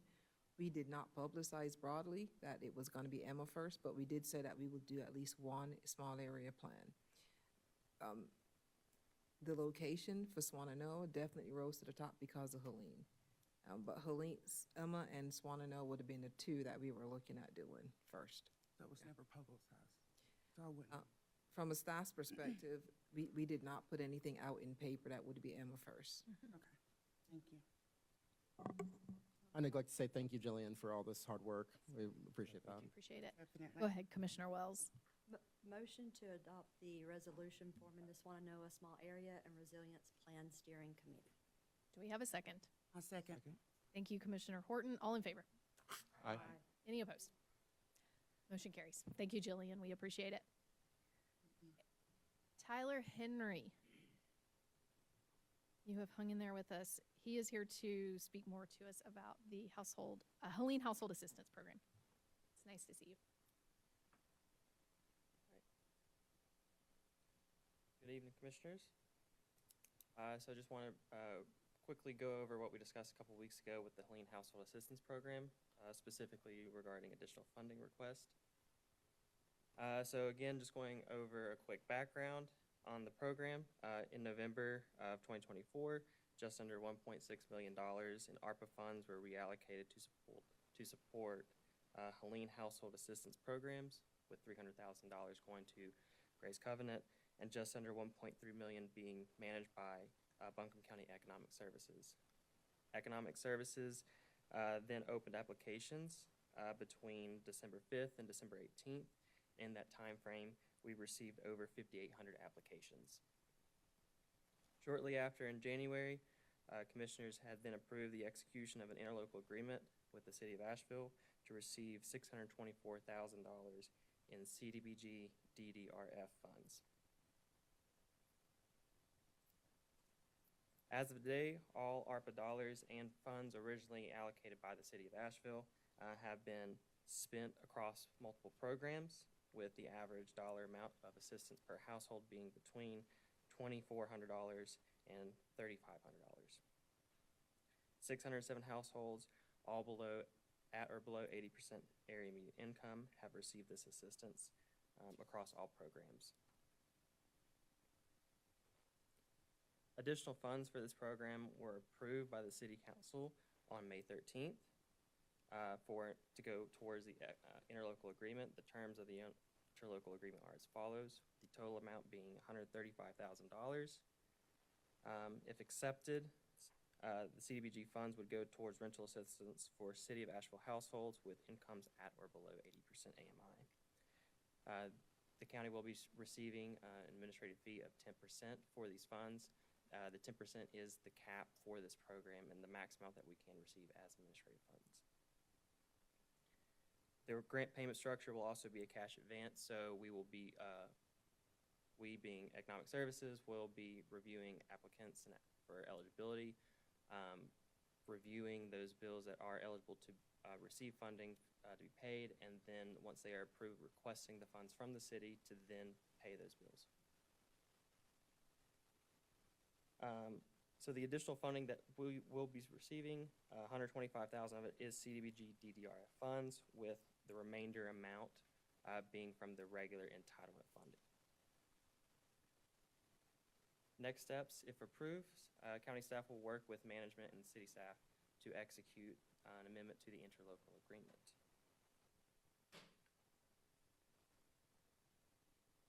For your consideration, we're requesting the board consider a motion to approve a budget amendment to accept funds from the City of Asheville and to authorize county management or designee to amend and execute an interlocal agreement with the City of Asheville.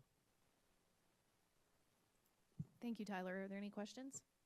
If not, do we have a motion to approve? So moved. Thank you, Commissioner Whitesides. Second by Commissioner Ball. All in favor? Aye. Aye. Any opposed? All right, budget amendment is approved. Thank you, Tyler.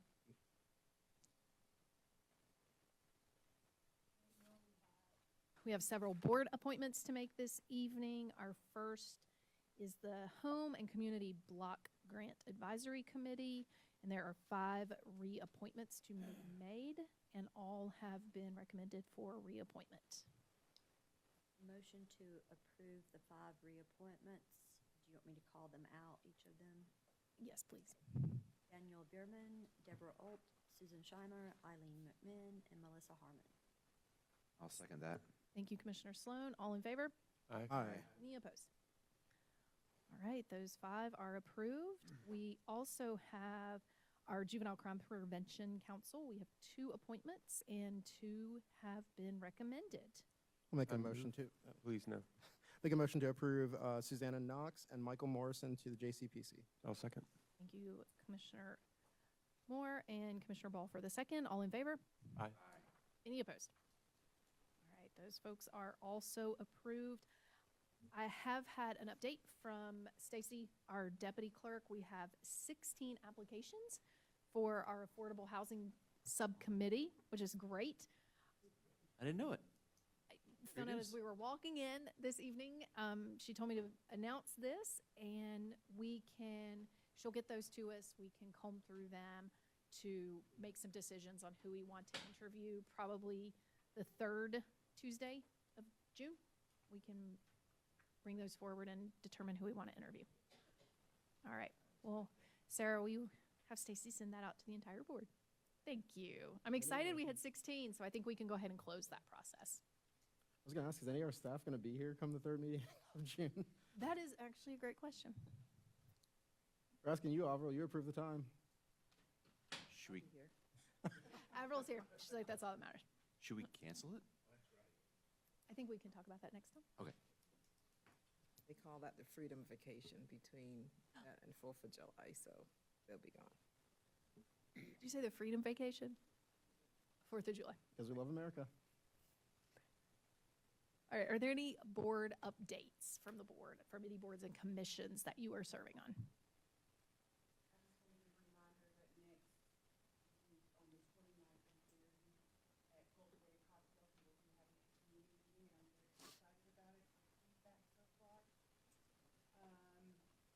I don't know if anybody follows me on social media, but I really encourage you to. There is an update on there about Ingalls from another source. Jennifer Horton, public servant, check it out. I think that that's the 2 biggest things that I have. Also, Girl Scouts here, Commissioner Webb, sorry. Really excited about that. Is there anything to share about Girl Scouts specifically? I know we were invited to an event that happened to fall today. Well, tonight. Tonight, that's correct, and we couldn't attend. Okay. Oh, awesome. That's right. That's All right. great news. Yeah. All right, thank you, Commissioner Horton. All right, anything else? All right, our next briefing and regular meeting will be held on June 3rd. Our briefing is at 3 p.m. Our regular commissioners meeting is at 5 p.m. Kurt, do we have a closed session this evening? So We do not. I just want to flag real quick. I'll be at Penny Cup. It's in Silverline on May 30th from 4 to 6 for community coffee hours. So I know Commissioner Sloan's been doing those as well. All right, thank you all. Do we have a motion to adjourn? Motion to adjourn. All right, all in favor? Aye. We are adjourned.